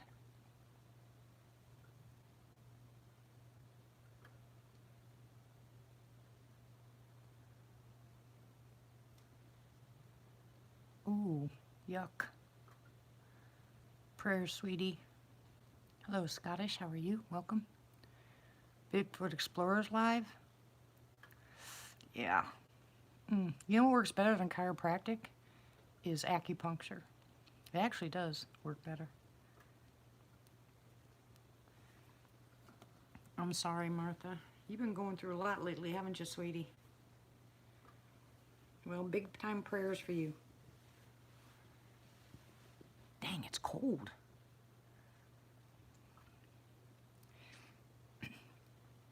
Last week, when I let Bella and Tank out, usually they fight to get off the porch together. And I opened up the door, Tank ran out, Bella stopped at the top and stared off behind. Oh, I'm sure you have, Martha. I'm so sorry, sweetie. She would not leave the porch. She would not leave the porch. Well, if you go back from the beginning, Scottish, we had a really good guest on tonight.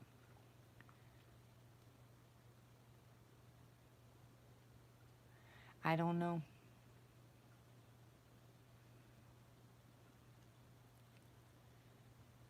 Oh, I don't know.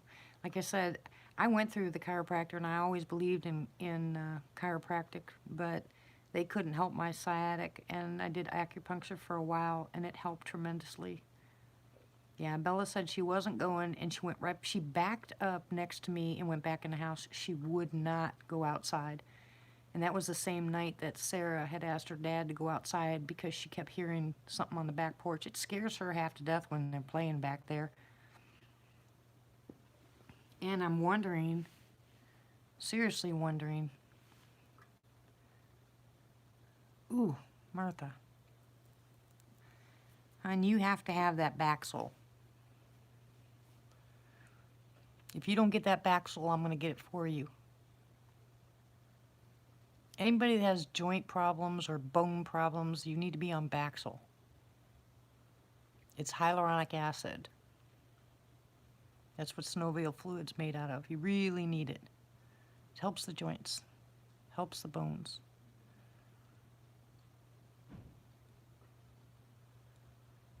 Yeah, then you guys can all tell everybody, yeah, you drink it. You can tell everybody you're on acid.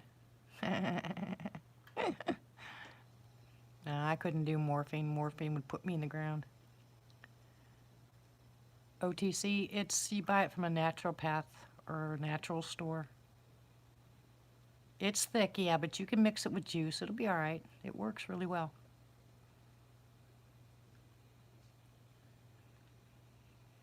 Yeah, I got mine on Amazon. Glucosamine, chondroitin, and Baxel, the three of them together. Plus, you got to remember, if you start doing that, guys, you're going to have to pay attention to your electrolytes. Here's where we get into the scary stuff. You know, you take this kind of stuff, and if your vitamins D and magnesium and calcium aren't right, then you're going to have other issues. Yeah, ha ha ha. You're funny. I think Sarah actually wants to move rooms. I know, right? Shut up, stomach. See, I sit down here and my stomach starts. It's ridiculous. Yeah, Chev's funny.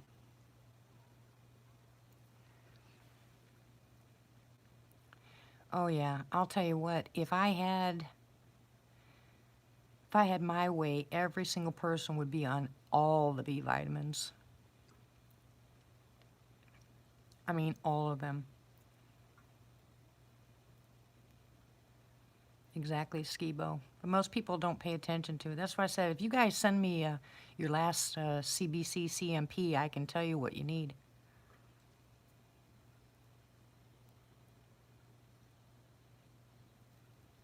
Yeah, you're funny. My stomach growling.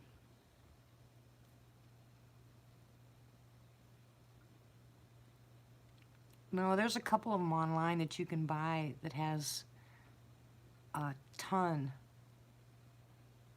Paul Stamets mushroom I don't know anything about it.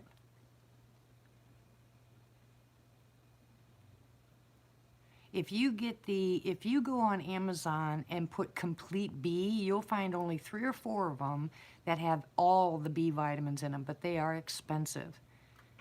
I mean, really expensive. So if you start looking them up individually, you'll find out what foods you can take that have most of them in them if you can't afford to buy the right ones.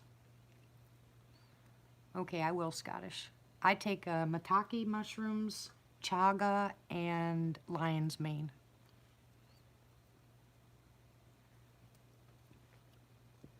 The only B that I take separate is B12. I take that as a sublingual. The rest of the Bs I get mostly from the complex that I take.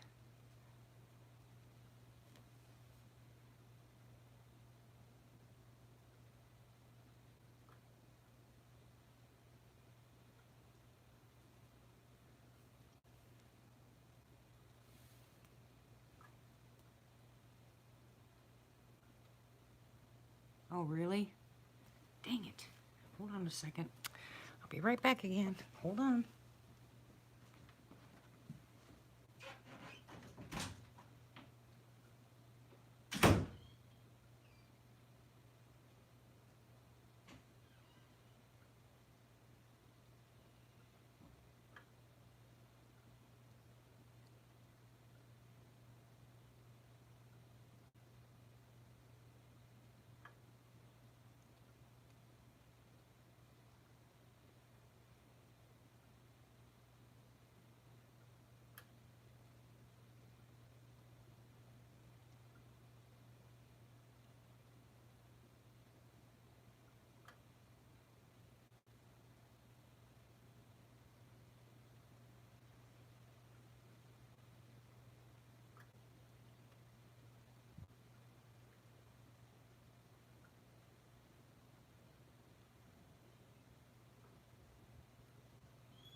Drop a like when you're done.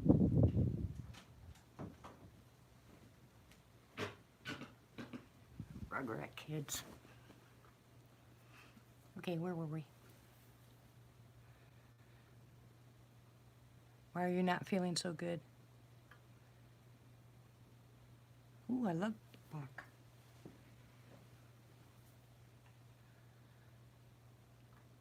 What's in it, Mitch?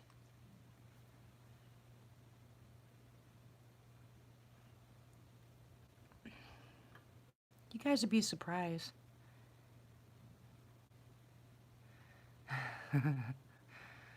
I probably tend to agree with you, Rick. You guys would be surprised. Why are the bees so important? Because that has to do with your nerves, anxiety, cortisol levels, you know, actual nerves. You need vitamin B, and most people don't get it, and it gets depleted very easily.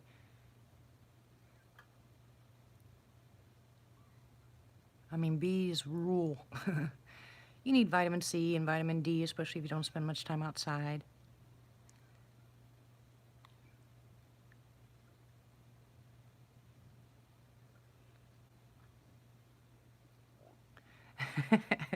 Nope, sorry, can't help you there, Elaine. Yeah, A, D, E, and K are fat soluble. B's and C's are water soluble. There's a trick to vitamin C, so don't let anybody tell you any differently.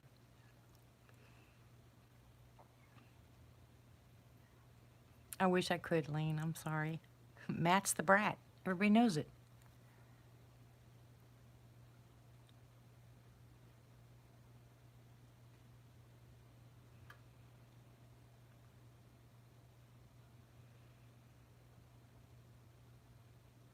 I promise you, a lot of you don't have the vitamin D that you need, which your body has to have. And I'm sure a lot of you don't get the vitamin C that you need. You know, we miss all this, you know, because we're not able to eat from the ground like we used to. The ground's not like it used to be. Yes, we love Matt. So you're not going to get a lot of stuff. And as kids, we spent most of our time outside playing. The kids today, they spend all their time inside. That's why most of the kids look like they're ghosts. You know, they don't have any color. You know, they're sickly.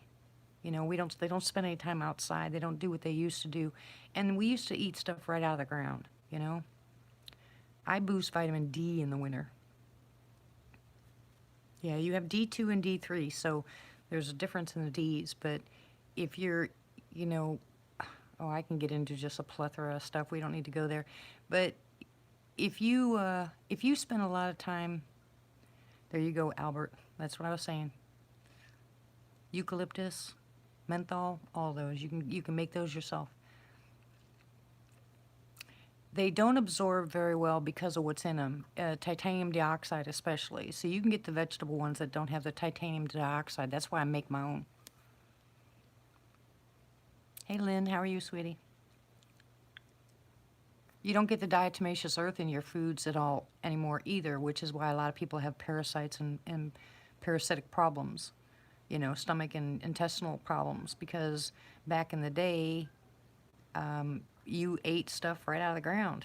And now it's got so many chemicals in it, there's no more diatomaceous earth in it. Oh, there's a kitty.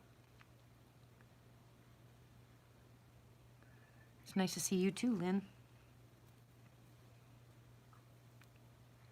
Now, what did I miss Tony say?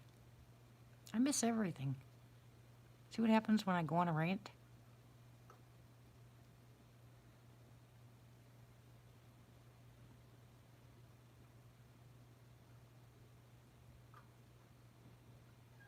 Well, yeah, if you're going to take it, you got to take it in small doses. Hey, Gator. I'm glad you're back at the house, hon. Oop, I got to put this blanket back on. It's cold. Leave it to Tony. Oh, yeah, I'd be throwing those PlayStations in the garbage. Of course, that's after I played Tomb Raider.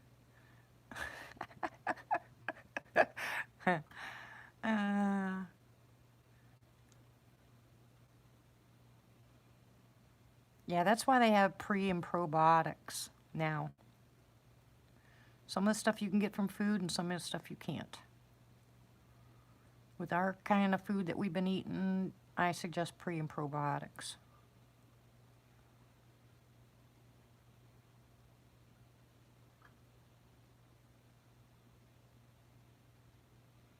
I want to set this up so I can see across the street. Ooh, I can see across the street. Let me see if I can set this up. You gonna stay there? Don't you dare fall. Oh, you pain in the bazooka. Hold on. Let me see if I can set this up this way.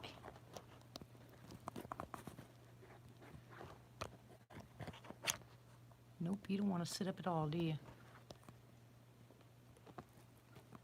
Oh, I hate you. Stay there.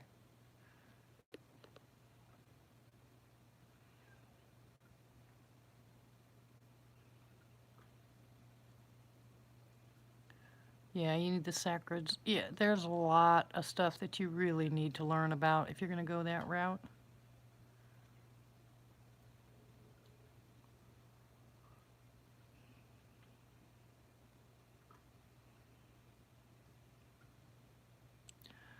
Uh, Top 5 most. Let me think. Well, I'm kind of different because of my stomach issues. You know, until we find out exactly what's wrong with my stomach, it's kind of hard for me to tell you what to eat because I don't know. It has a lot to do with a lot of stuff, guys. It's just not that simple. It really has to do with, because I would say to make sure that you eat fish because you need the omegas. But you also run into an issue if you get this, if you get them from the wrong place. Okay? You can't, yeah, for a normal person. Yeah, you have to be careful because of the no cheeseburgers, Albert. No. You have to be careful because of some of the stuff that's in the fish wherever you get it. So, but I would say fish is a number one. And the reason fish is number one is because it's the best place in the world to get your omegas in naturally. The second thing that I suggest is green vegetables, any kind of dark green vegetables. And the third thing would be red vegetables and red fruits. And then you need some kind of protein, and the protein, in my opinion, should be what I call a clean protein. No, not in beer. If you want a beer, have a beer, but no, I don't say. Yeah, that's, you want the darker the color, the better they are. So, you know, you got kale and spinach and broccoli, and all those are really good for you. You can get organic meats, but, and there's another thing too, you're going to get into this GMO stuff, you know. A lot of that just eliminates some of the stuff in your diet. You'd be surprised how bad some of that stuff can be for you when you start eating it, even though it looks good and sounds good and it's what you're quote unquote supposed to be eating. But with all the chemicals that are in it, you're just doing damage to the inside. And I'd say most of the people that have problems starting with their absorption in their stomach. So your omegas you need, which means, like I said, you need the fish, you need the dark greens, you need the dark reds, you need the proteins. And I would say if you can make your own peanut butter, you'll probably be smart. And then everybody should be at one point, hey,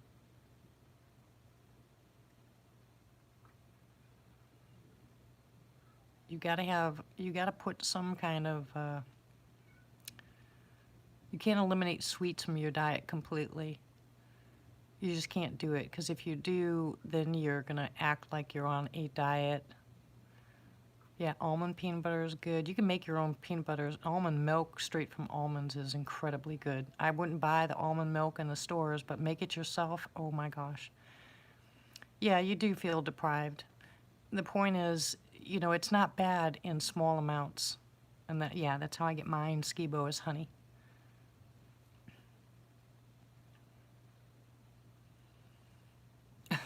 Pappy. So those are my 5. I don't tell anybody to eat a lot of meats just because of all the stuff they put in it.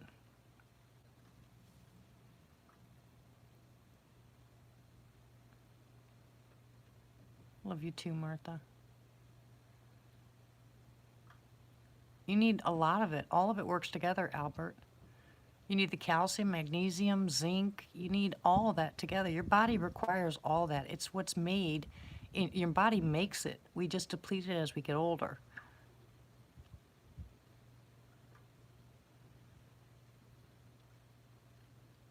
You also deplete it with the foods that you eat. I mean, some more, you know, some faster than others.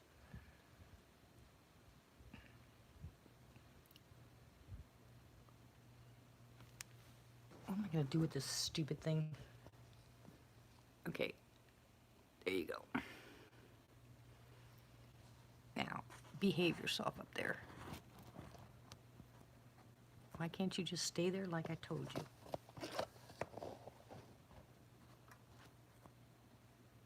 Stay.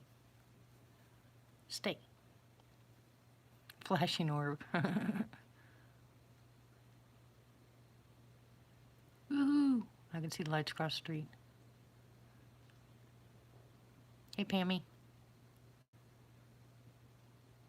Did you ever go live, Belle?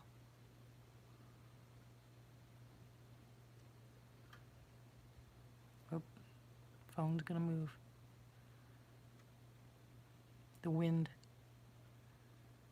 I gotta find something to put this on.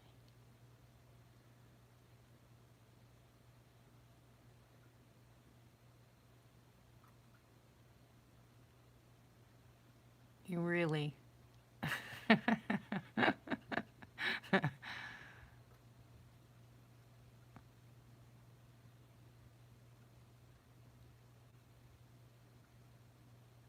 Ginger. Are you allergic to ginger? If you feel bloated, eat something ginger. My husband swears by baking soda and water, but that stuff will make me throw up.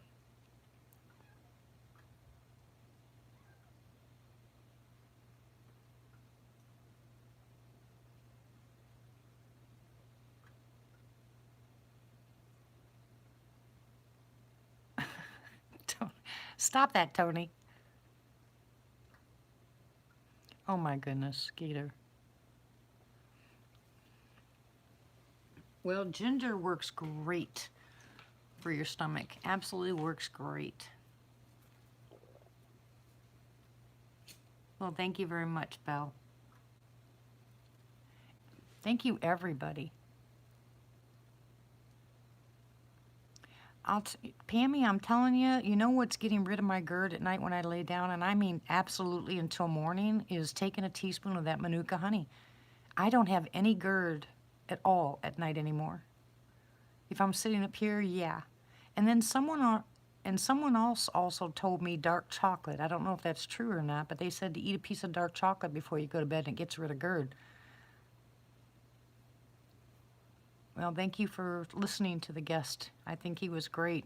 Next one I'm gonna have on will be Chuck, will be the other one, if I can get him on. There's got to be a reason for it, Ramona. Okay, Martha.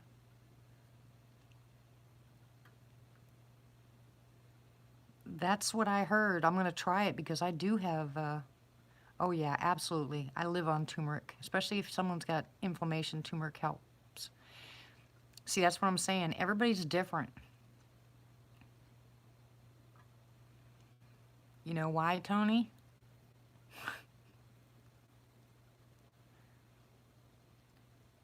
Yeah, the dark chocolate hasn't caused reflux for me, but like I said, it works differently, and it also is you got to find out what the reason is for your reflux. Everybody's different on that too. It's not all the same, and some people have not enough hydrochloric acid in their stomach, and they have that reflux, and then other people have too much.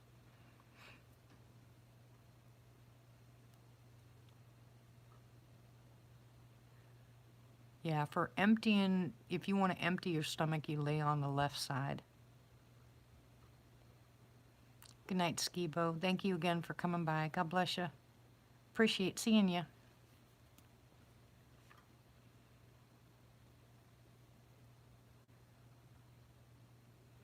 Uh-huh, sure.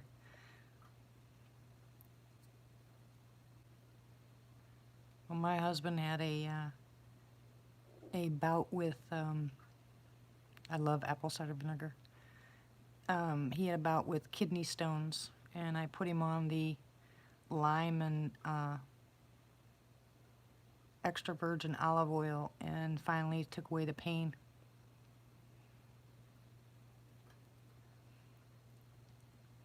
Yeah, everybody should be on the alkaline water. Well, thank you very much. I appreciate that, Skibo.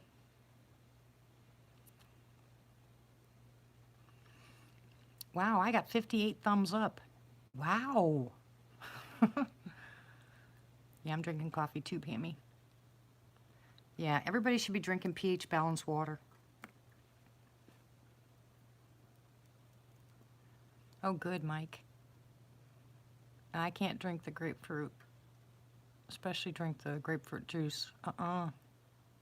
Nope, now I see 60. Yep, mine too. I drink my water all day long. And right before I go to bed, I put my It's got to be the pH in the water. No, not the drinking water here. I have to buy it.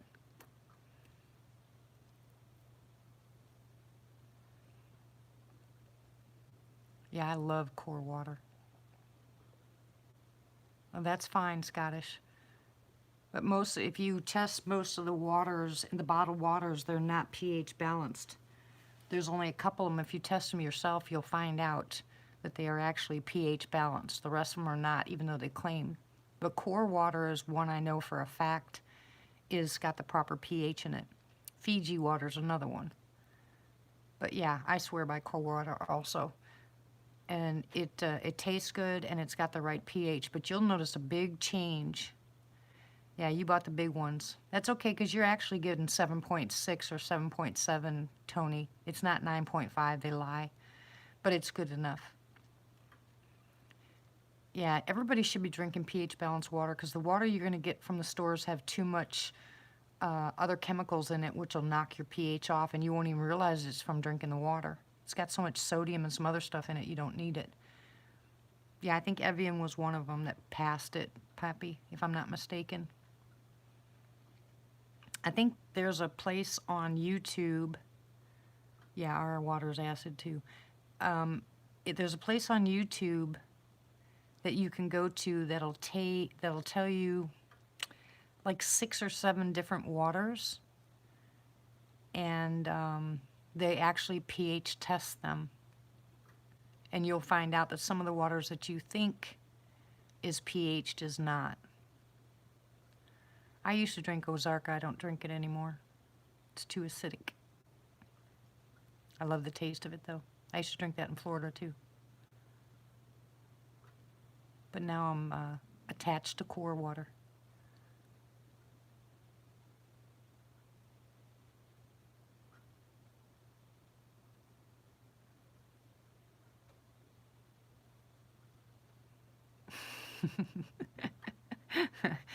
Matt's having his fun tonight, let me tell you.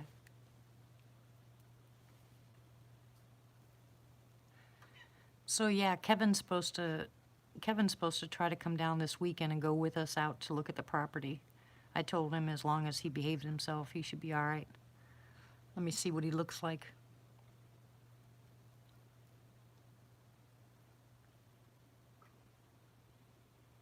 I have to put my water in between my coffee. I have to.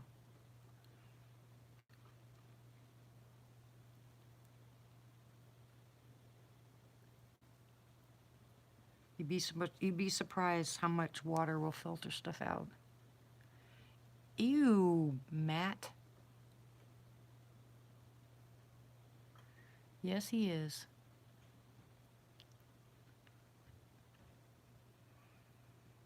Yeah, I love coffee.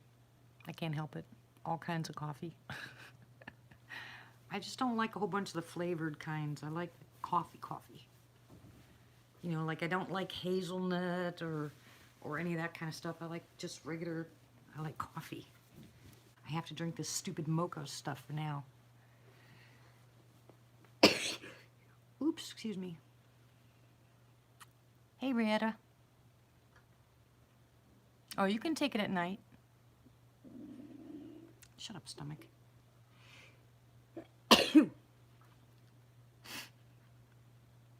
Thank you. Sitting at this window, it's cold. Thank you.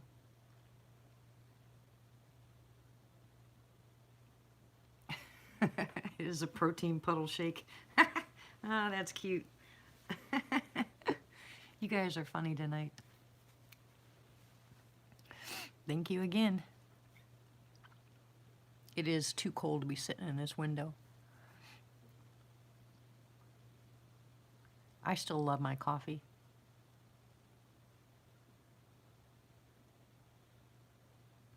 And I've been, you know, a week without coffee to see if it changed my stomach problems at all. Go ahead, Lane. They'll just make them cap again. Hi, Imelda. How are you? Welcome. Okay, Matt, let's see.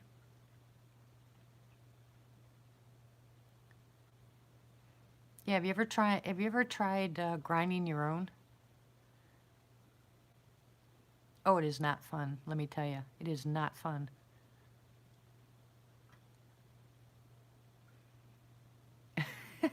If you guys knew what was in some of your food. Ramona, stop it. You're going to freak everybody out. I won't tell them all that stuff.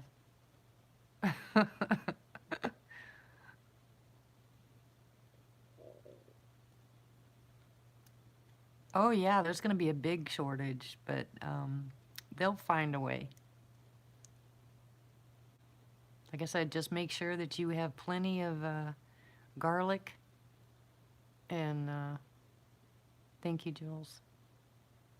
And plenty of, no, not cheeseburgers. Make sure you have plenty of garlic. Make sure you have plenty of probiotics. Make sure you have plenty of acidophilus, and you'll be fine. Shut up, stomach. Yeah, I think that's just the trees or something, because it's really windy. Can you guys hear the wind?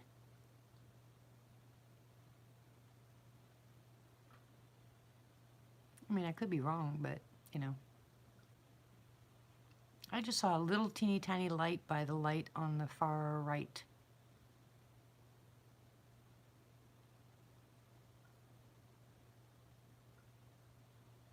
Yeah, we need to deworm him. Yeah, our storms have passed.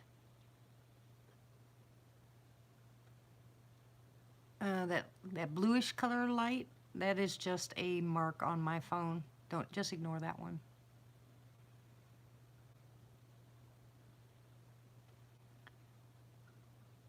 Yeah, it would. That's why I don't get into those conversations, because you'd be surprised what people don't know. And I'm not going to be the bearer of bad tidings. 7 inches of snow. You can keep it. Why are there no beds in the house, Gator?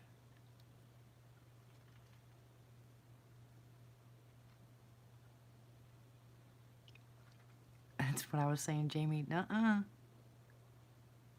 Yeah, I can't stand cold weather, especially all that white yucky stuff. You can keep it. Listen to my stomach.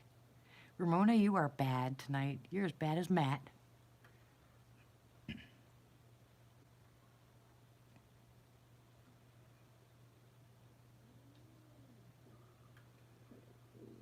Acidophilus. Jules, the light at the very top is on my phone, hun. It's always there.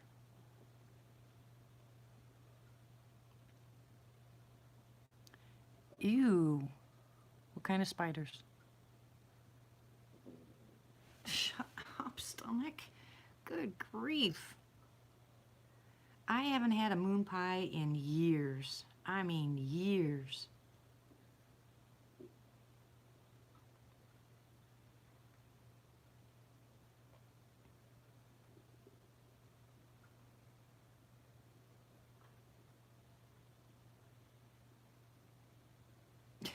Might be, Jamie. Yeah, I woke up with a spider on my face, too. Ew, Gator. Set a bomb off.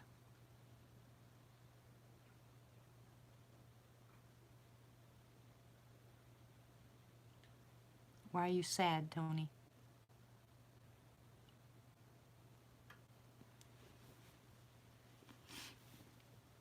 I was hoping things would perking up for you guys.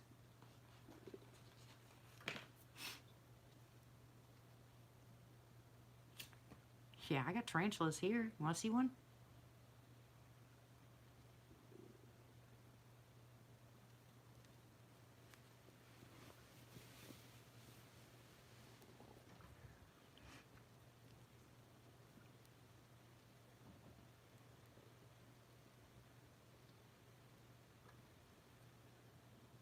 Uh-uh.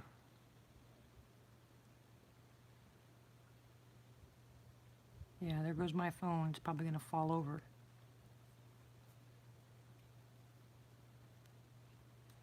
Yeah, those are probably leaves on the trees just blocking it out.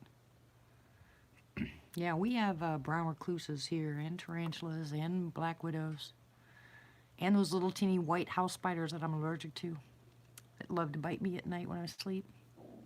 Shut up, stomach. My stomach is talking.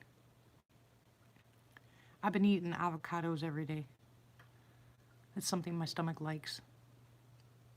But the only one I have left for today isn't ripe enough for me to eat. So my stomach's going crazy.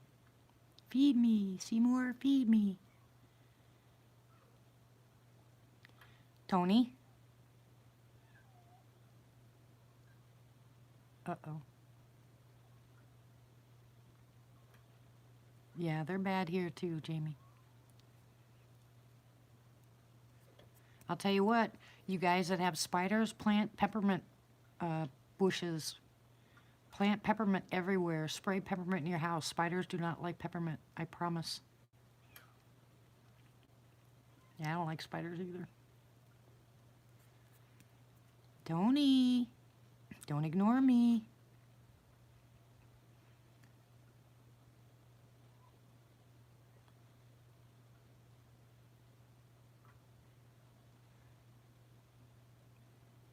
Oh, brother.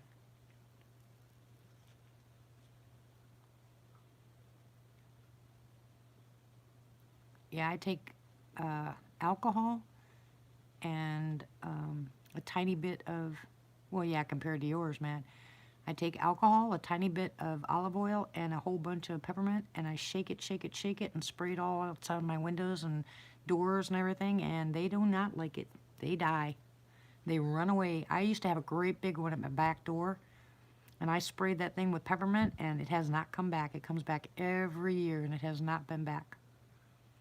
They do not like peppermint, I promise. I'm gonna have to go out and spray my mailbox with it.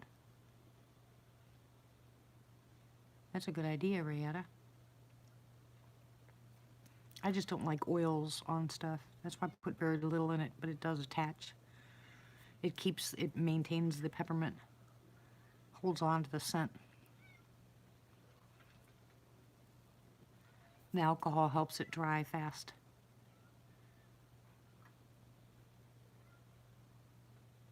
And then when it's time to clean my spring cleaning, I just use, yeah, I do too. I just use those magic erasers and it comes right off. You ain't kidding, Jamie. Kitty, you're not coming in here. Nope. Not happening. Go see your mama.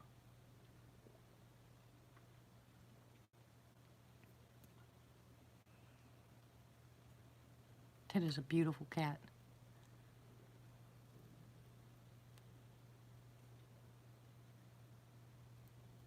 I think we will, Rieta. Of course, I could be wrong, but we had such a mild winter.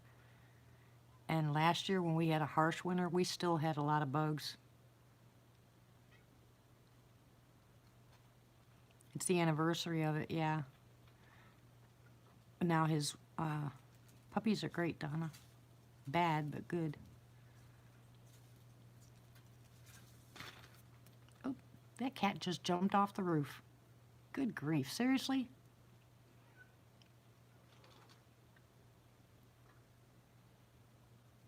But with Vanessa being sick and him being sick, I'm sure he's having a really hard time. I knew he was going to leave when I started asking questions. Typical male, Tony. You got to tell us what you need.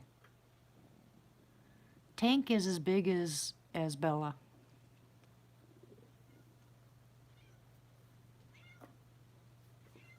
And he is a pistol. Yeah, just use the peppermint, Albert.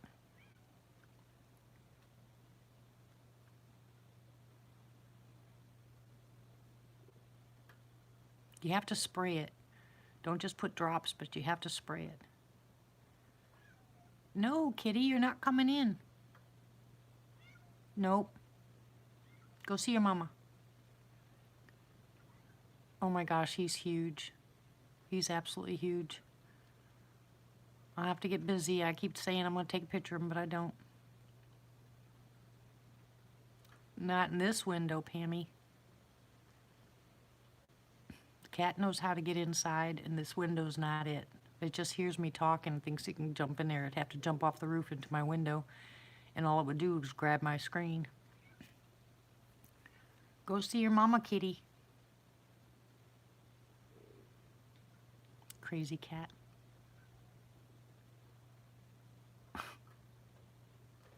We took the screen off the back window in my son's room so the cat can go inside because it's too cold out here for them. Ooh, there's my owl. Ooh, ooh, ooh, ooh.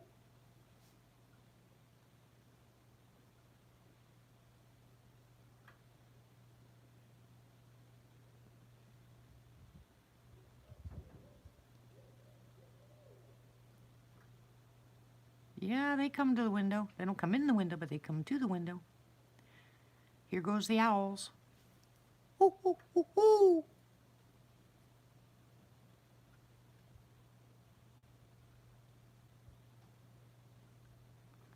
I'm going to try, Mike, but I'm not sure if I'm going to have any kind of internet where I move. Not for a while.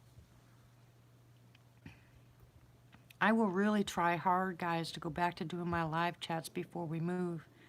But it just depends on how fast it goes. I got a big house that I have to go through. We're giving the kids all the furniture because we can't put, I'm not putting the furniture in. Oh yeah, Albert, you can use it. Planet, ooh, what was that? Did you hear that? Wow, what was that?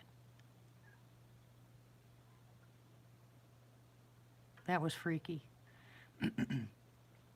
I have I'm going to give the kids all the furniture because I'm not going to put the furniture in storage because it'll just get bugs in it. I just heard like it sounded like a grunt. Yeah, yeah, don't smoke it.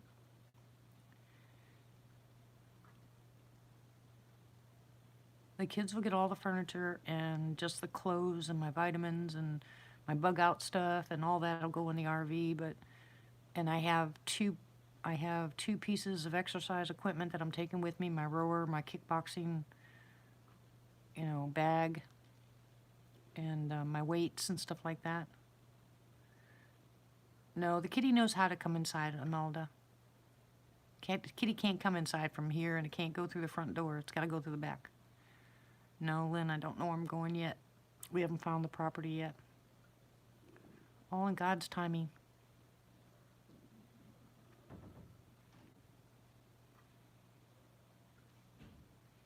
The back window is open upstairs, and they know to go in and out that window. He's just trying to get in this window.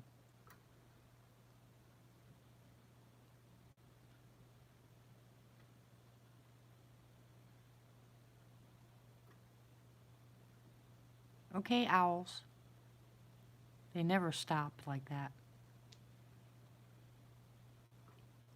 None.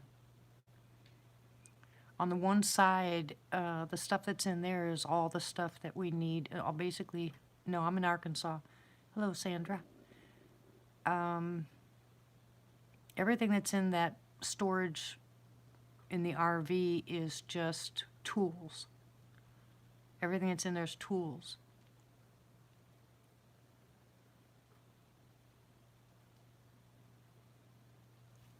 Whoop, whoop. Come on, owls. I love it when they hoot. Especially when they start yelling at each other. It's funny.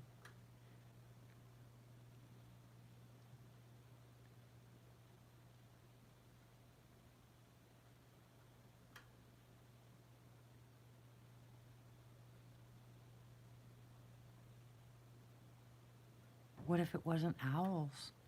Huh? Yes, the RV tire's fixed. Everything's fixed and ready to go.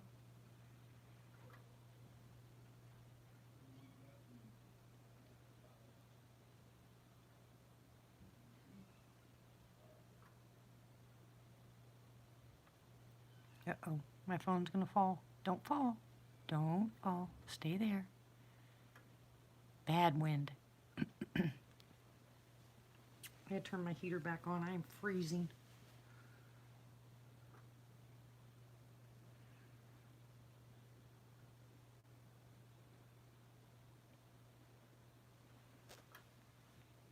One potato, two potato, three potato, four. Oh, get on it. Oh, turn on. Gosh. Man, when it gets cold, it gets cold. My blanket turns off and I turn into a popsicle.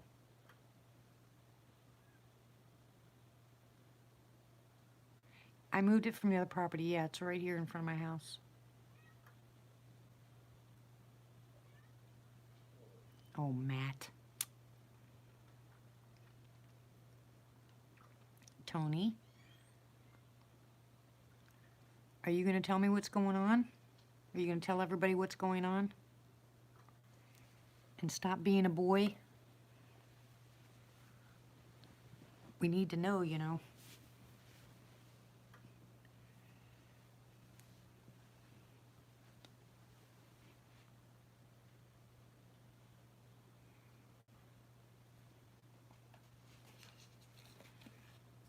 Yeah, same here.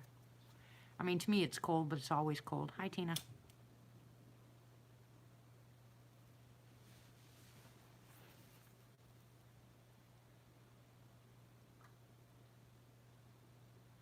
Mm-hmm. 89. Jeez.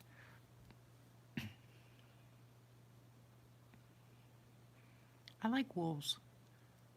Miss you too, Tina. Tony? Yeah, you men are stubborn. Good night, Imelda. Thank you for stopping by. God bless you too, hon.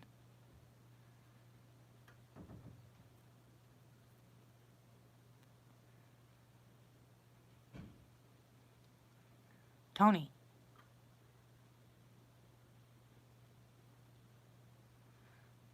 I'm telling you, you boys.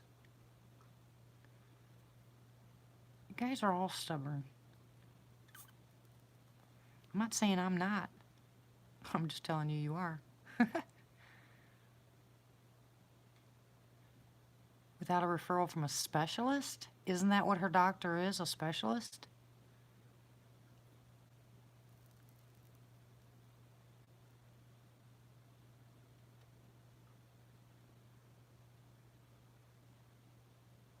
Yeah.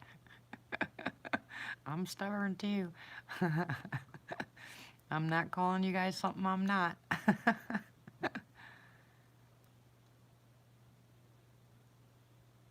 I know, right, Ramona?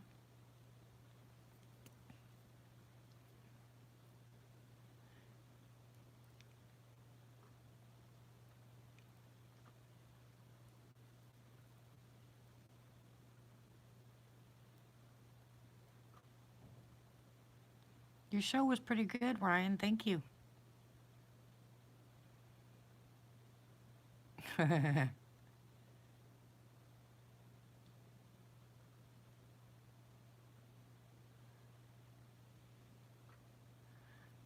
Well, we're not going to accept that, Tony. Well, good. I'm glad. Okay, so now we need to get you some...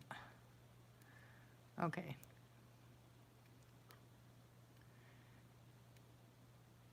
Okay. Tony. Dang it. All right, Tony, I'm going to send you something that you need to start making your wife take, okay? Have you started juicing for her yet?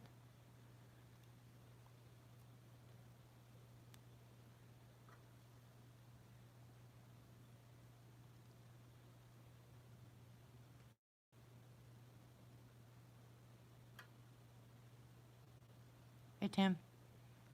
How are you, hun? Exactly, Jamie. Just get him out of that state.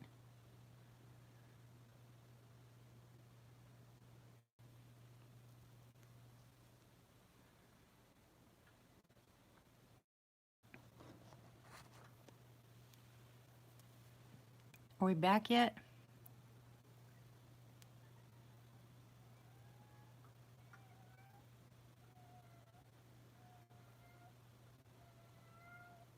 Kitty, kitty, stop. Kitty, stop.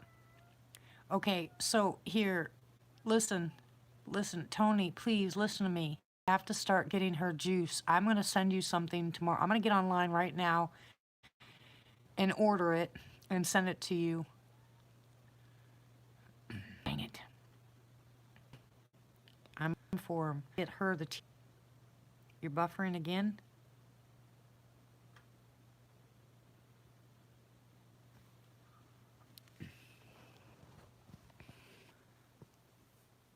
Okay, are we buffering? Are we still buffering?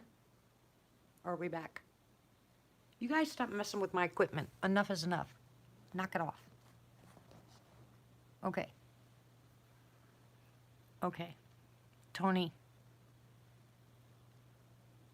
listen, like I said, somebody that their state allows the THC, yeah, you need to get, somebody needs to get Tony some THC oil for Vanessa. I can't even buy it from here. Arkansas does not allow it. I don't have a card. They only allowed medicinal. I cannot get it here. So somebody that can get THC oil needs to get it for Tony's, for Vanessa. And I will find a way of getting her the liposomal. It's got to be THC. It's got to be liquid. It cannot be something she's got to chew. She's got to be able to put it under her tongue. She needs the THC really bad. We cannot fight this until she's calmer. Yes, a tincture. Oil-based, not alcohol.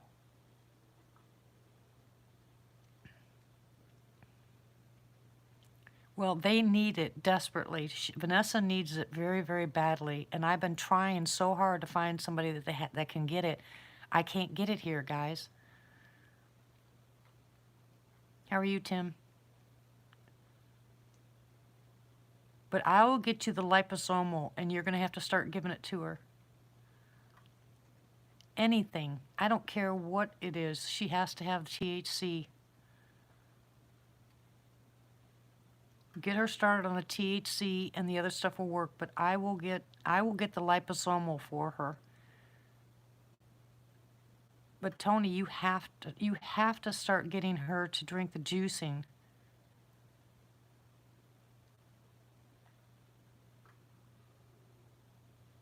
Let you know where I'm going and get some? What are you talking about?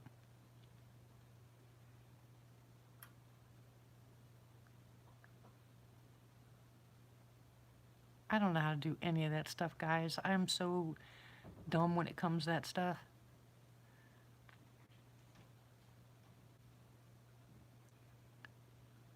Explain, Ramona. Oh, yeah, I don't know exactly. We're going to 4 or 5 places, but I'll let you know. He can use the butter. She can take the butter. What I don't want is I don't want her to have to chew anything that is going to hurt her throat. That's why I said if we can get it in the oils, then it'd be fine. But the can of butter, she can just melt in her mouth, can't she?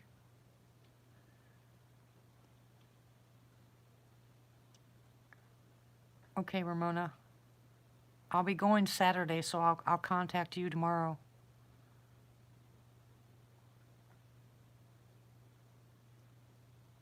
Okay, that's what she's got to have. If anybody can help Tony get some of that to Vanessa, then please hook up with him and get it for her, because she has to have it. And that's one thing I can't do. Okay, guys. And I will get the liposomal. And the liposomal is a very concentrated vitamin C. That's what they were going to inject her with when she got down there to the hospital in Florida. And you can go ahead and give that to her in small amounts. Don't give up, Tony. Don't give up.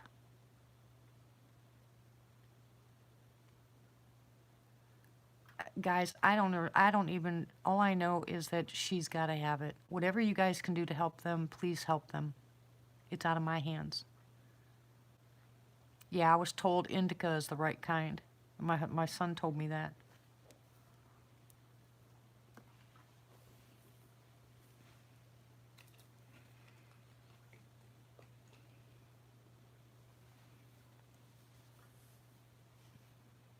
Tony,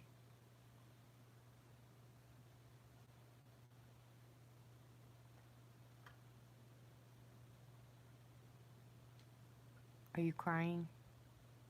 You're breaking my heart. Yeah, me too, Chev. Tony, you are seriously gonna break my heart. Why do you wait so long? Why? Why do you wait so long, Tony? You know we're here.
Hold on, guys. Give me a minute.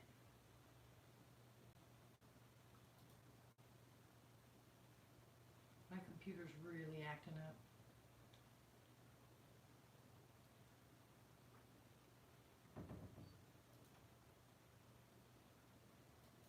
Hi, Southern Cal. How are you?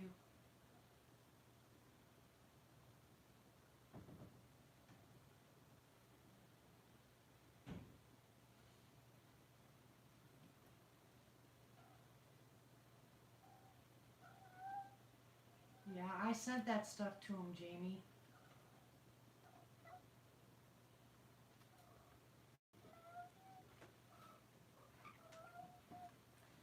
Hold on. Jay? Jay.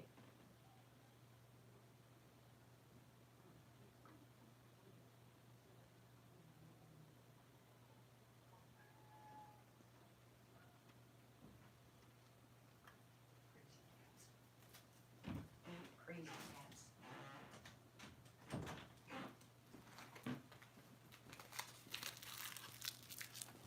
Okay, so looking.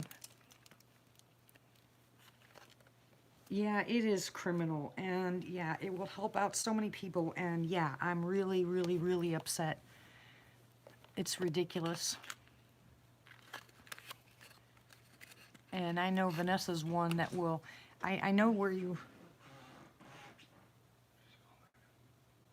I know where you were talking about Vanessa not being to swallow. What are you looking for? Go downstairs and get him from Pop. He's on the toilet. Okay, we'll go ask him for a pack. He's got yours. Last time he said I was smoking too much. Well, do it anyway. You're not getting mine. Beat it. It shouldn't be a crime. It's ridiculous. Anyways, I know you said that every time she's done with the antibiotics, it comes back. It's because it's not. I sent him a vaporizer, Chev. Why did you send him one? I already sent him one.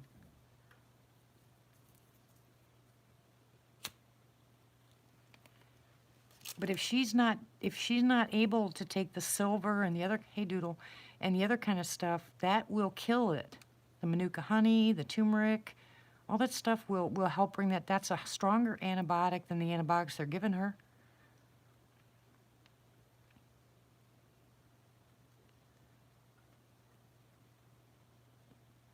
Oh, okay.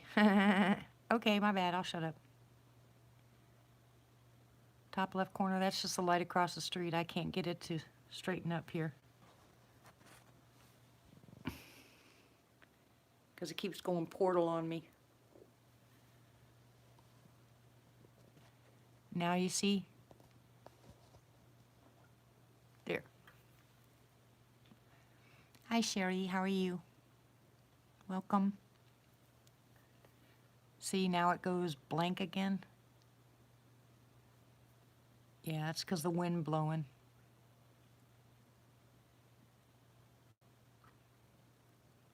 Tony, you got to make sure that she's able to take that. Even if you got to put everything in liquid and have her drink small amounts of it, she's got to get that in her system.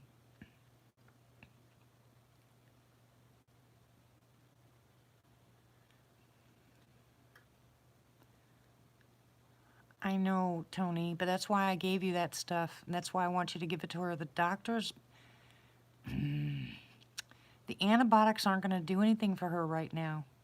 I'm sending you to the liposomal. I'll order it tonight. You'll get it as soon as we can possibly get it.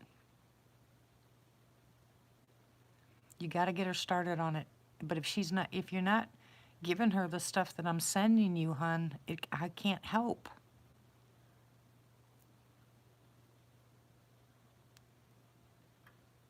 Dang, I wish I was closer.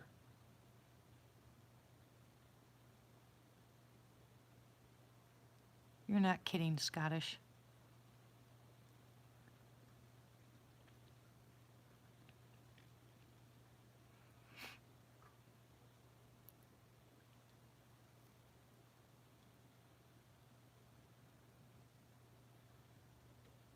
I love chaga.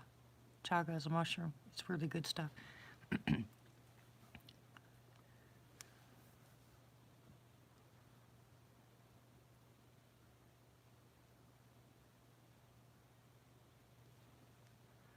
Dang. Come on.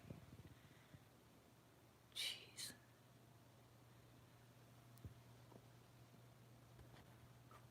Stop. Hey, Chris. How are you? I'm not going to be able to keep this thing going because of the wind, guys.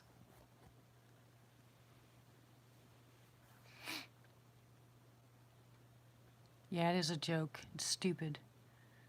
Vanessa's very, very sick and has been for a while. And the doctors are giving her stuff that's just making her weaker.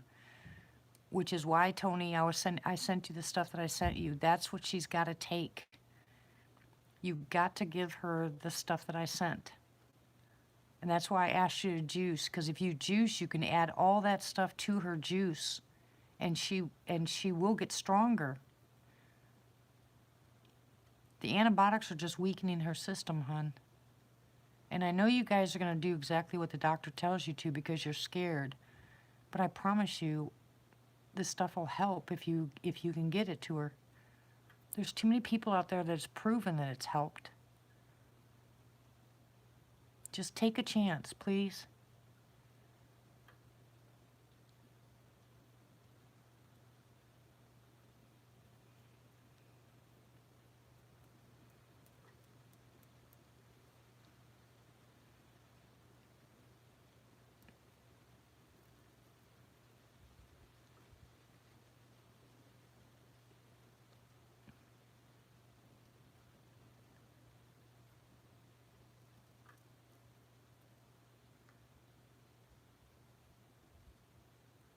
It's not good. Antibiotics just deplete your system. Good night, Red. I love you. You're not bothering me ever, Tony. This is what I do. This is the stuff that God gave me to give to people. Please help me. Help you. Please. Good night, Lane. Love you. Good night, Rietta.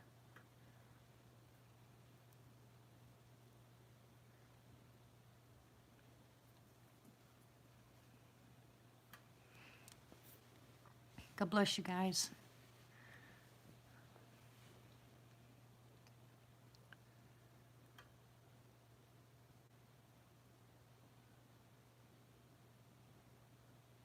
I don't really care what I have on my plate. This is more important. Please, Tony, just give it a shot. Do what I ask you to do with her and just try it.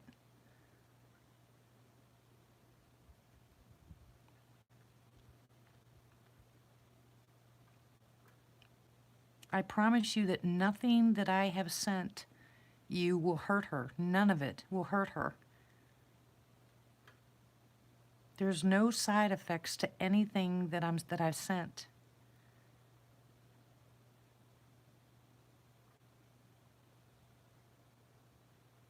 The silver and the manuka honey right off the bat is higher in antibiotic, antifungal, antibacterial, antimicrobial than anything that they can give you in the hospital. And they've proven that in medical facilities.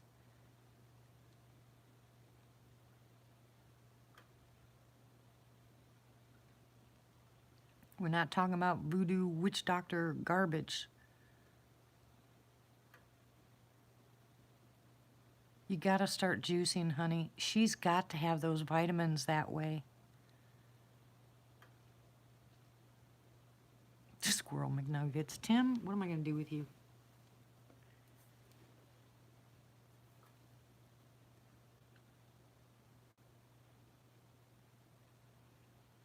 There's always a balance, Cherie, though. Always a balance. You gotta know what to do when. Otherwise, natural stuff can actually do as much damage as a drug if you don't know what you're doing. What? Can't hear you. Is there any activity right now? No.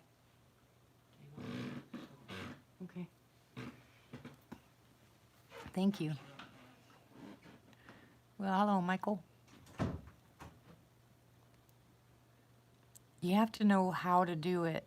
And if you don't know how to do it, you can actually cause damage. So there's a balance to doing it, especially someone as sick as Tony is. As Vanessa is. So you start out slow. And the first thing we want to do is we want to alkaline her body.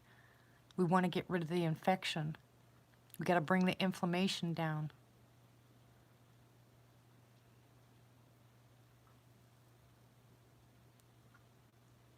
Stop thinking that you're bothering me. No, and when you try to add the natural stuff to the chemical stuff the doctors are giving, your body goes haywire not knowing what to do. It's not easy to do this, guys. It's really hard. But I promise you the outcome is going to be 100% better than any drug that the doctors are going to give you. With the exception of some. There are some things that I have to admit the medicine will do much better at that time.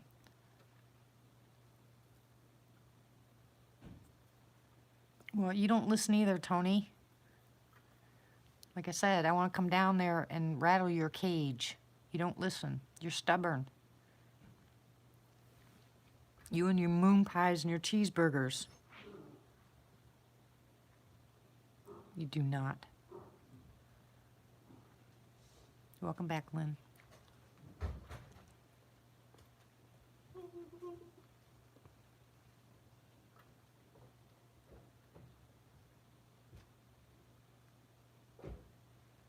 No tacos. Southern Cal, behave yourself. My daughter-in-law is going to the store. Man, that wind is kicking up. Hear it? Woohoo! Let me put you someplace else. I don't know how I'm gonna do that. Where's Pappy? Well, he might have left. Stop it, Ramona. Yeah, bromeline's pretty good too. Again, you gotta be careful with anything that you eat with medications, because like grapefruit doesn't work with certain medications, and yeah.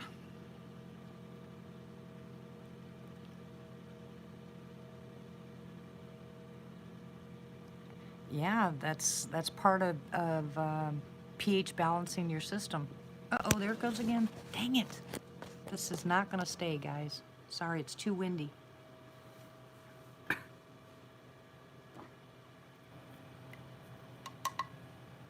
going to clean up this mess. Hey, Peppy. I love the taste of grapefruit, but it doesn't like me. Hold on, I'm going to clean up my mess here. I made a mess.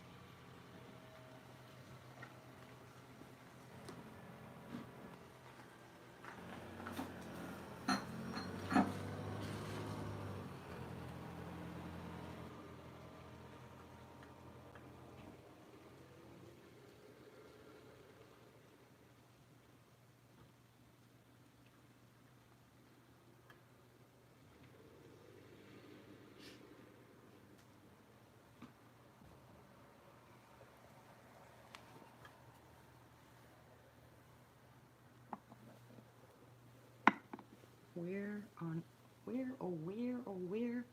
I get my blanket back on. Hold on. Exactly, Pammy. That's what I'm saying. Certain medications with certain fruits or vegetables, there are no-nos. Hello, Bob. Excuse me. Martha, stop typing.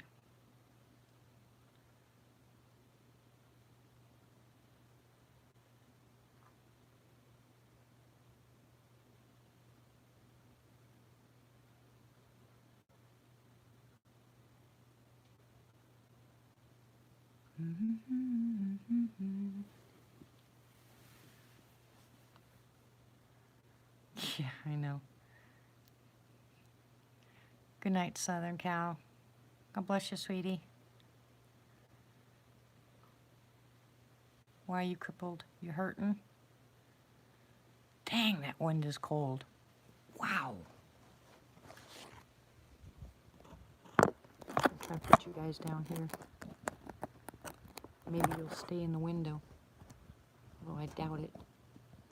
Stupid phone. No place to put you guys.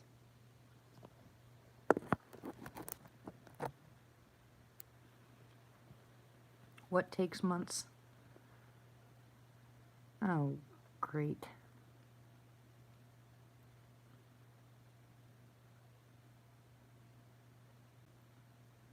Fasting and pH balance your body doesn't take months, if that's what you were talking about.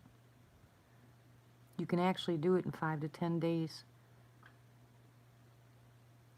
Nope, you can actually do it in 5 to 10 days, Donna.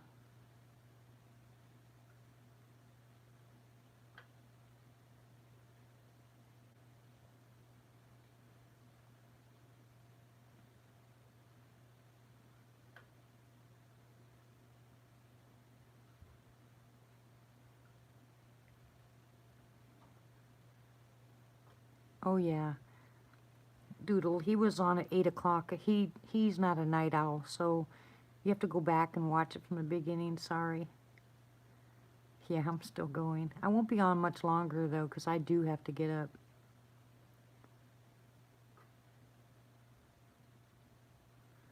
Okay, so what kind of infection do you have, Donna?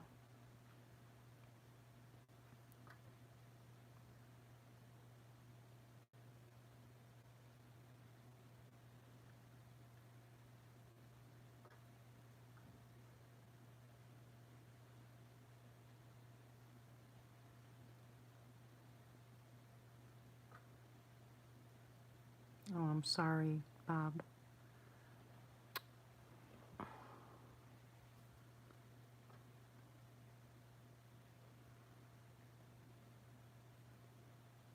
Donna, if you don't want to tell me on here, you can email me, hun. I can talk to you on there if you want me to.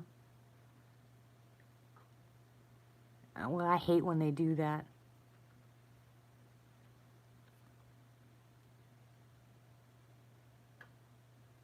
They shouldn't tell you it's just full of infection. They should tell you what kind of infection. It's just ridiculous.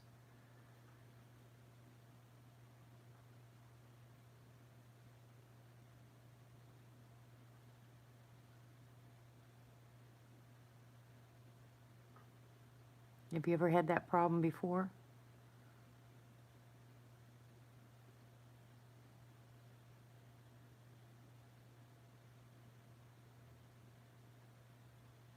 Yeah, I'm not a fan of Joe Rogan, but I'll watch the other one.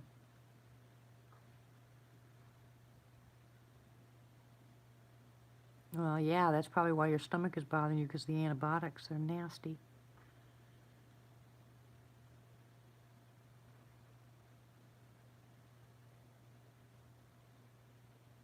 Email me, Miss Donna, and I'll tell you how to get rid of your GI infection. Excuse me.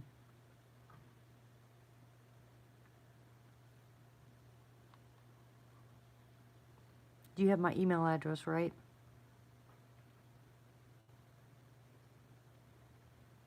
Any of you guys that have, yeah, I can get rid of C. diff too, Ramona. Any of you guys that have questions, medical questions like that, that you have an issue, email me and I'll go ahead and I'll write you a detailed list of things to do and how to do it. There's some things I can help you with and some things I just can't. You know, I don't know enough about them. But certain things I can definitely help you with.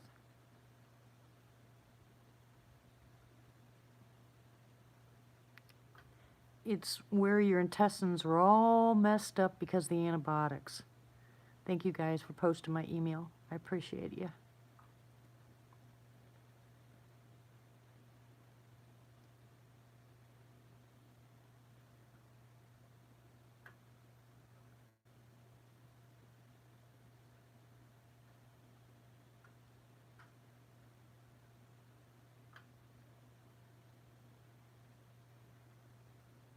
My email's never full. I delete about 300 of them a day. To that address, Mike?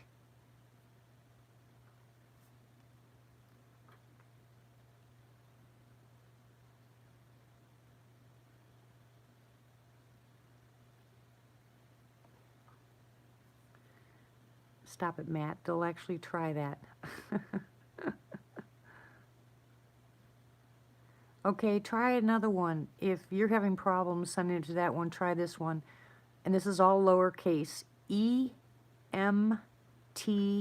like an E-M-T, D-E-E, 04 at yahoo.com.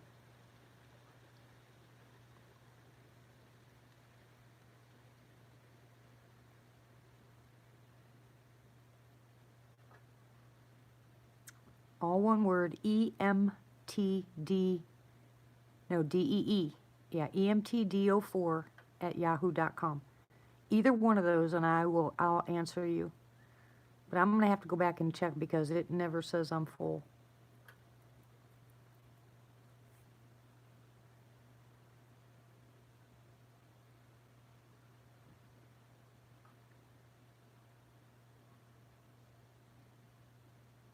You're the first person that's told me that's happened, so it's probably a glitch in my system somewhere, and I wouldn't doubt it.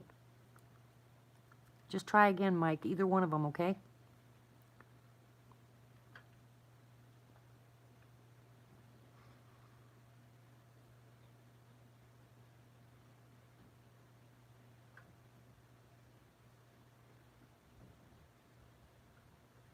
Yeah, without the period on it. DDJS 2000 without the period after the S.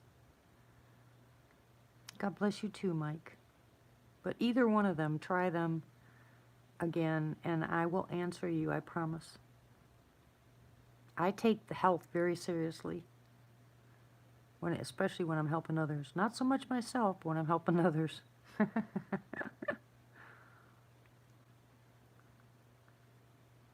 Well, the pharmaceutical companies, we're all guinea pigs, and we have been for years. Okay, Belle.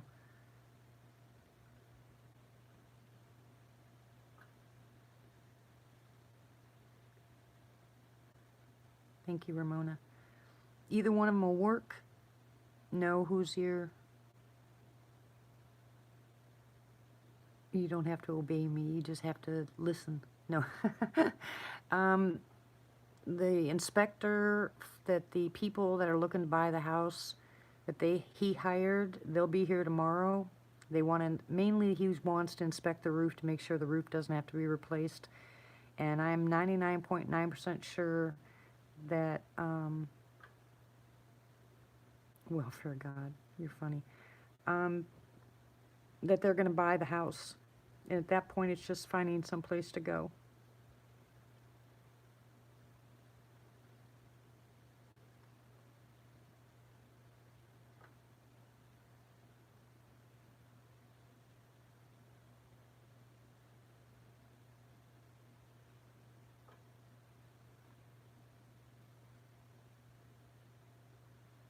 But I am seriously, hello, Word.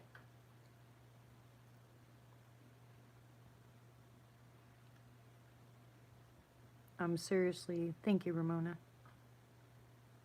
Yeah, yeah, it really would. Too bad it takes so long to get paid for moving, for selling. That'll be the fun part. Good night, Jules. God bless you too, sweetie.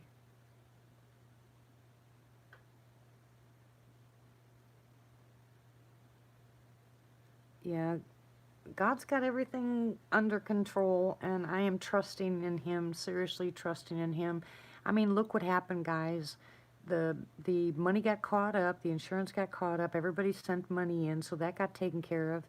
And then we prayed again, and all of a sudden these people show up out of nowhere from Missouri needing this type of house.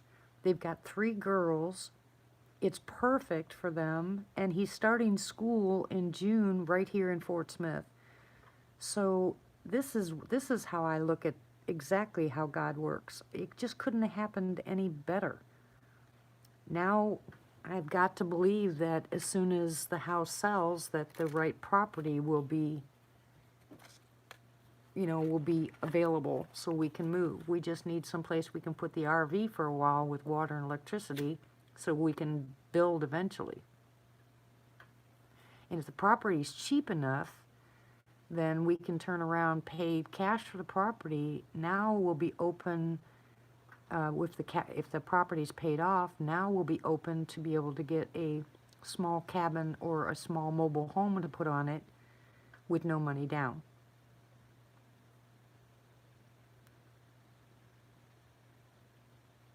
Either way, we're not going to end up with very much money out of the house because I put it so low, and my husband was very upset with me because I put it low. But on the other hand, we were going to walk away, so anything's better than nothing.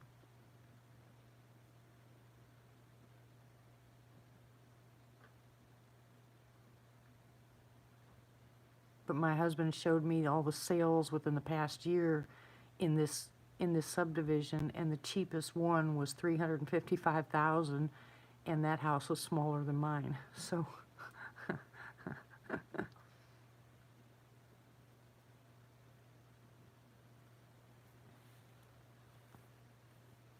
yeah, it'll help my credit too. I don't know. Nevada's too far away.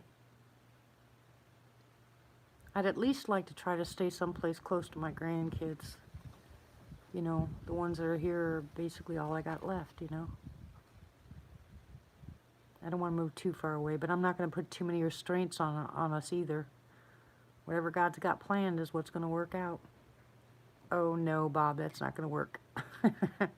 My husband is ready to retire. Welcome back, Chris.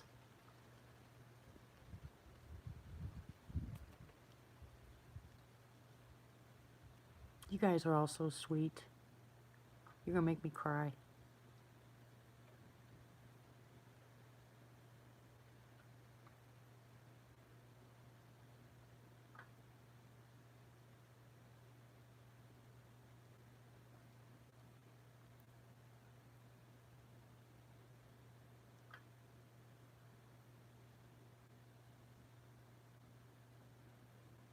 No, we have them here anyway. I'm not worried about it.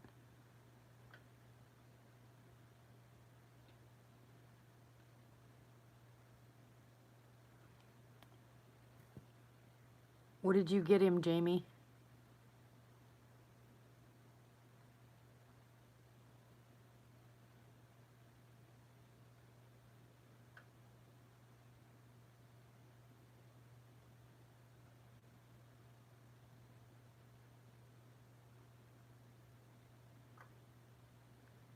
Good night, Chev. Love you. God bless you, sweetie. Sure have missed you. Why are you going to bed so early? Since when?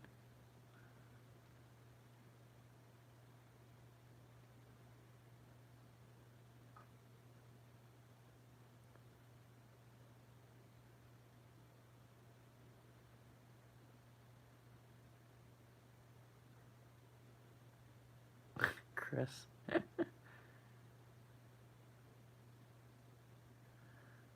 Okay, they have moringa and manuka honey, not the cinnamon or the yogurt, and turmeric, I believe. But thank you very much, and I'm glad you're sending. And I think Tony, didn't I send you CBD oil too?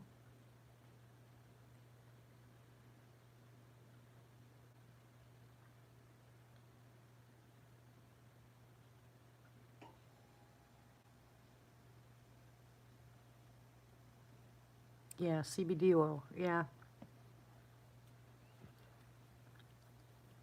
Yeah, I just can't get the THC stuff.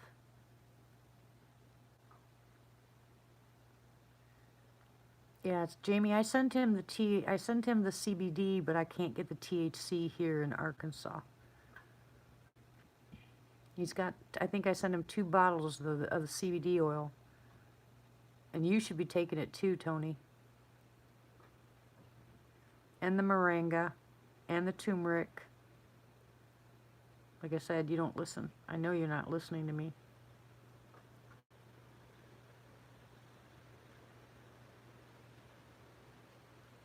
Perfect, Jamie. Thank you.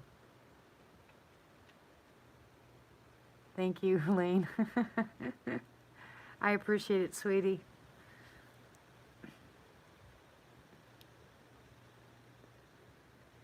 You're all ears now, bad boy.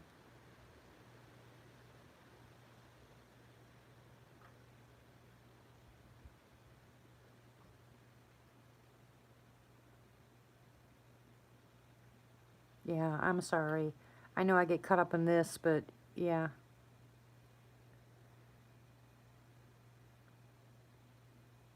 Perfect, Ramona.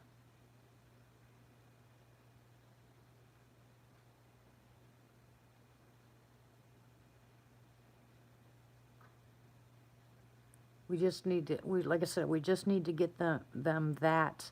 And I'll get the liposomal tonight. I'll send them the liposomal tonight. And if you start juicing, Tony, and you start juicing for yourself too.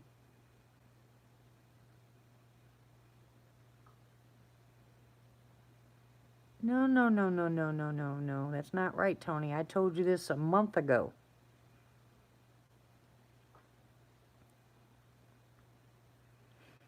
Thank you, Peppy. Your prayers are always, always, always welcomed, and thank you. Appreciated.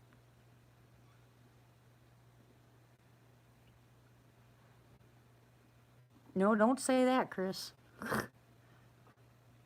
Oh, I'm not listening about the docs. I'm saying you guys need to start doing this. You really need to start doing this. You need to jump on that bandwagon.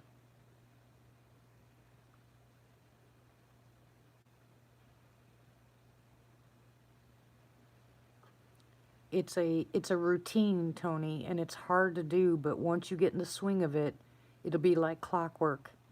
And I promise you, you're going to feel 100% better to help your wife. But you need to get well too, you know. Yeah, juicing. Reds and greens. Dark reds, dark greens.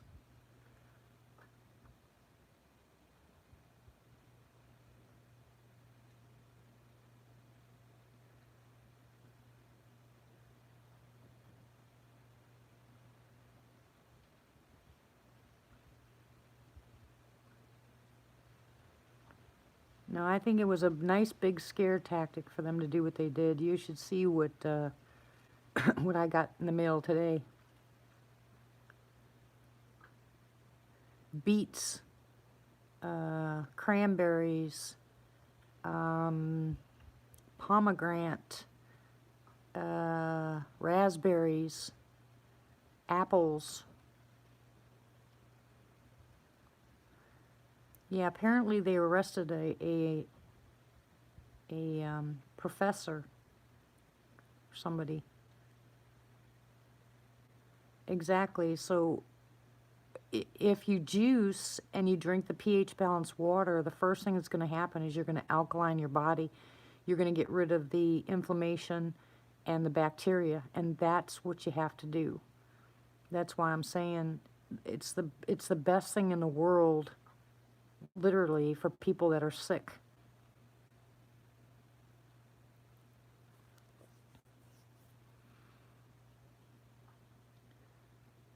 I'll have to send it to you, Ramona. It's too hard to describe, too hard to explain because I can't remember all the details. All I know is this guy got hundreds and hundreds and thousands of $1,000 to do. He's a chemist and a professor or something from some university, and he got a whole bunch of money to do something that has to do with chemicals and biology, and they found some of the money that he was spending in Wuhan, and one of the students that was trying to go back to China, one of his students, was heading back to China, and they found a whole bunch of vials, and in one of the vials was that Wuhan coronavirus.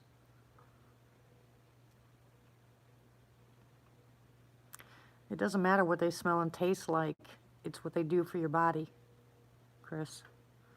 If you're sick, you need them. Doesn't matter if you like it or not.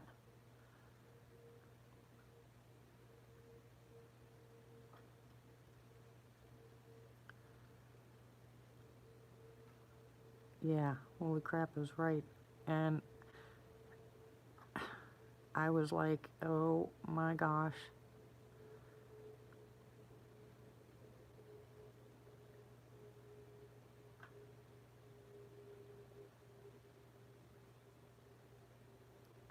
Well, beets are okay if they're mixed with other stuff. That's why I said juicing. You're not just going to pick up the beet and eat it. You're going to mix it with other stuff, and it doesn't taste bad.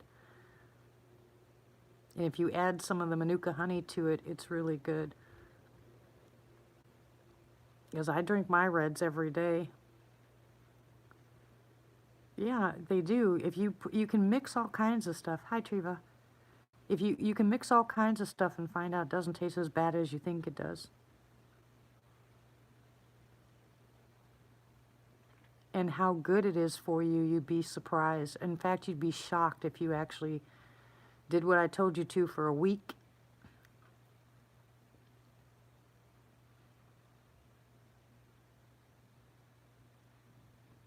I'd take a scoopful of Super Reds every morning. Exactly. Yeah, something like that. And they got busted, and that guy was sent so much money from the Chinese government and from the US government, and now he's been caught. And crap's gonna hit the fan.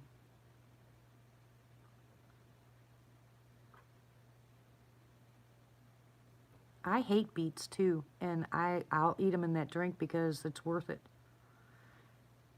And the greens are worth it. But you don't do them all at the same time. You spend 1 week doing the reds and the next week doing the greens, and in between you do the pH balanced waters, and I promise you, hey Big Rob, you will lose a lot of inflammation. You're flushing your system out.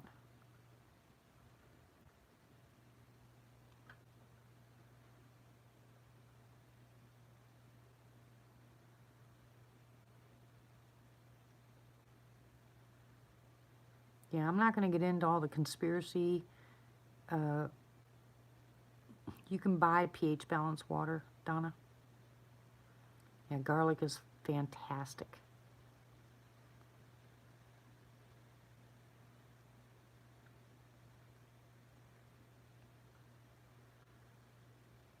I like core water the best, Donna.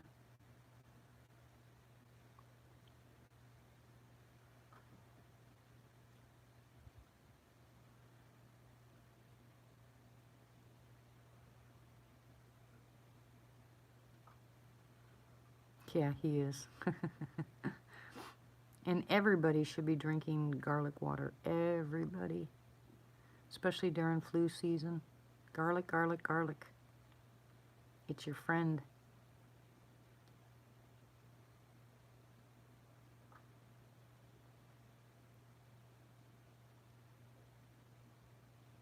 Okay, Donna. No sodas. No sodas. Absolutely none. Zilch. Zip. And Tony. Yeah, I can't drink kombucha, but I love it, but I can't drink it. It sends my stomach into a tizzy.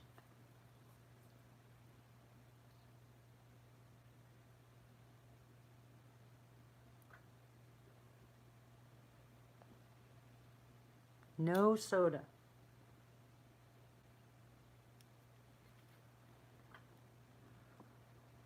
Soda and sugars are the worst thing in the world you can put in your body if you want to be healthy.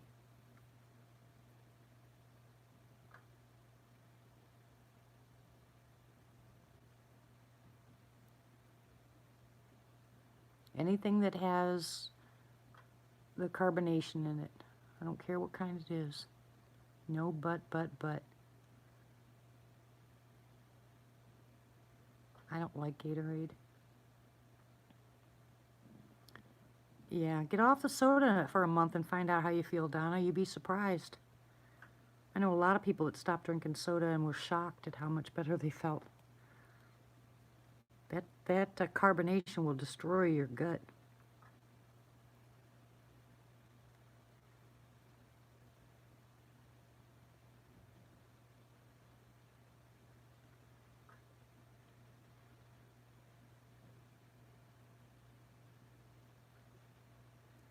Yeah, when you're drinking any kind of soda, you're going to definitely have the caffeine drop.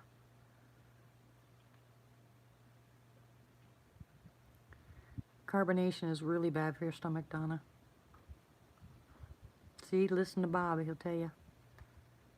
And Tina, and myself, all of us stopped drinking soda. You'd really be shocked at how much better you're going to feel without drinking soda. And I mean any kind. Well, you're going to have to learn how to burp it with something else.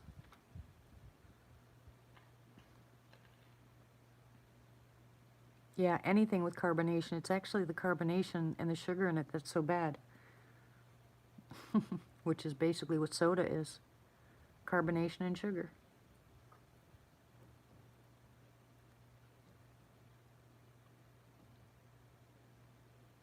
Yeah, it's not going to kill you to have a soda here and there once in a while. Nothing, anything in moderation.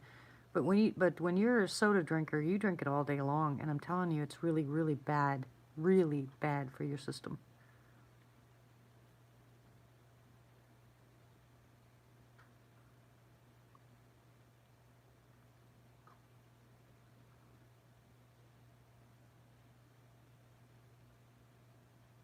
Well, here you want to learn how to get get semi-healthy when you can. Not everybody's going to listen,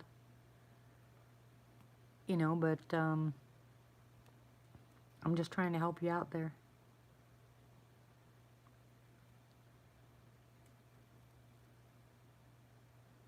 Oh, I can't drink any of that stuff. Oh my gosh. I'd probably throw up.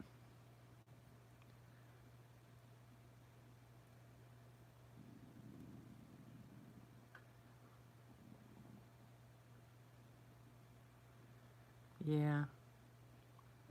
I understand that, Tina. It's one of the first things they tell you. It's one of the first things they tell you to stop doing when you're in the doctor's office or hospital or you have cancer or something else. They'll tell you automatically to get off the milk, get off the sugar, and get off the soda.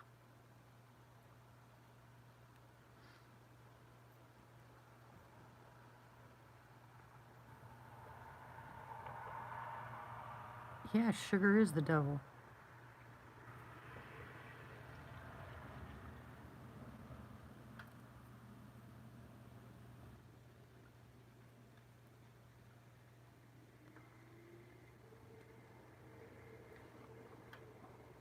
Oh, my daughter-in-law's home.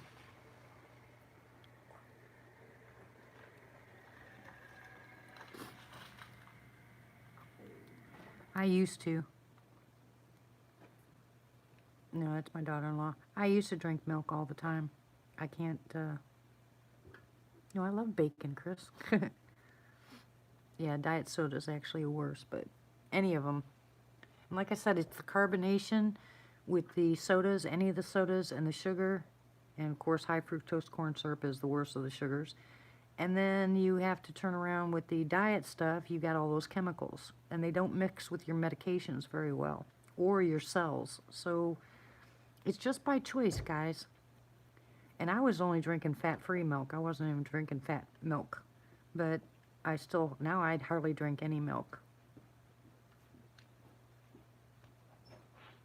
It's all the hormones and chemicals that they're putting stuff in. It just, I'm telling you, it's just throwing your body up. And I know a lot of you cannot afford to eat healthy, but there are certain things that you can omit from your diet. Yeah, well, listen to this. Aspartame is now called ascorbate. It's the same stuff, guys. So they'll tell you no aspartame, but it's got ascorbate in it. Same stuff. Just as bad for you.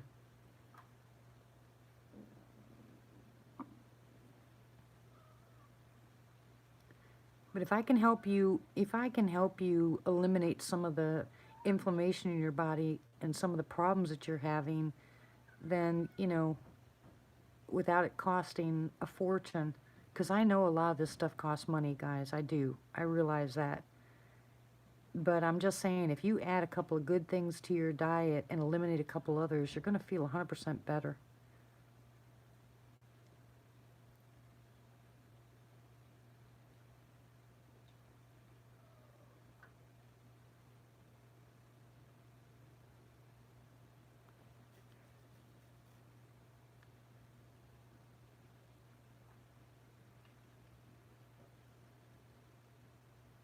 Animal juice. What's animal juice? You mean milk? I'm sure you're probably right, Scottish.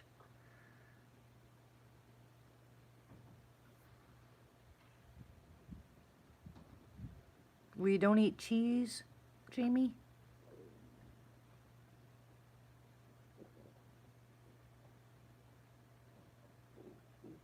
Or yogurt? Oh yeah, it does. And my stomach won't shut up.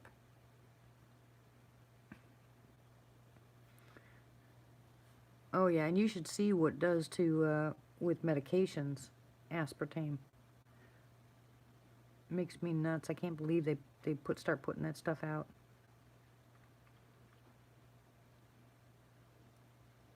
Matt, you better behave yourself.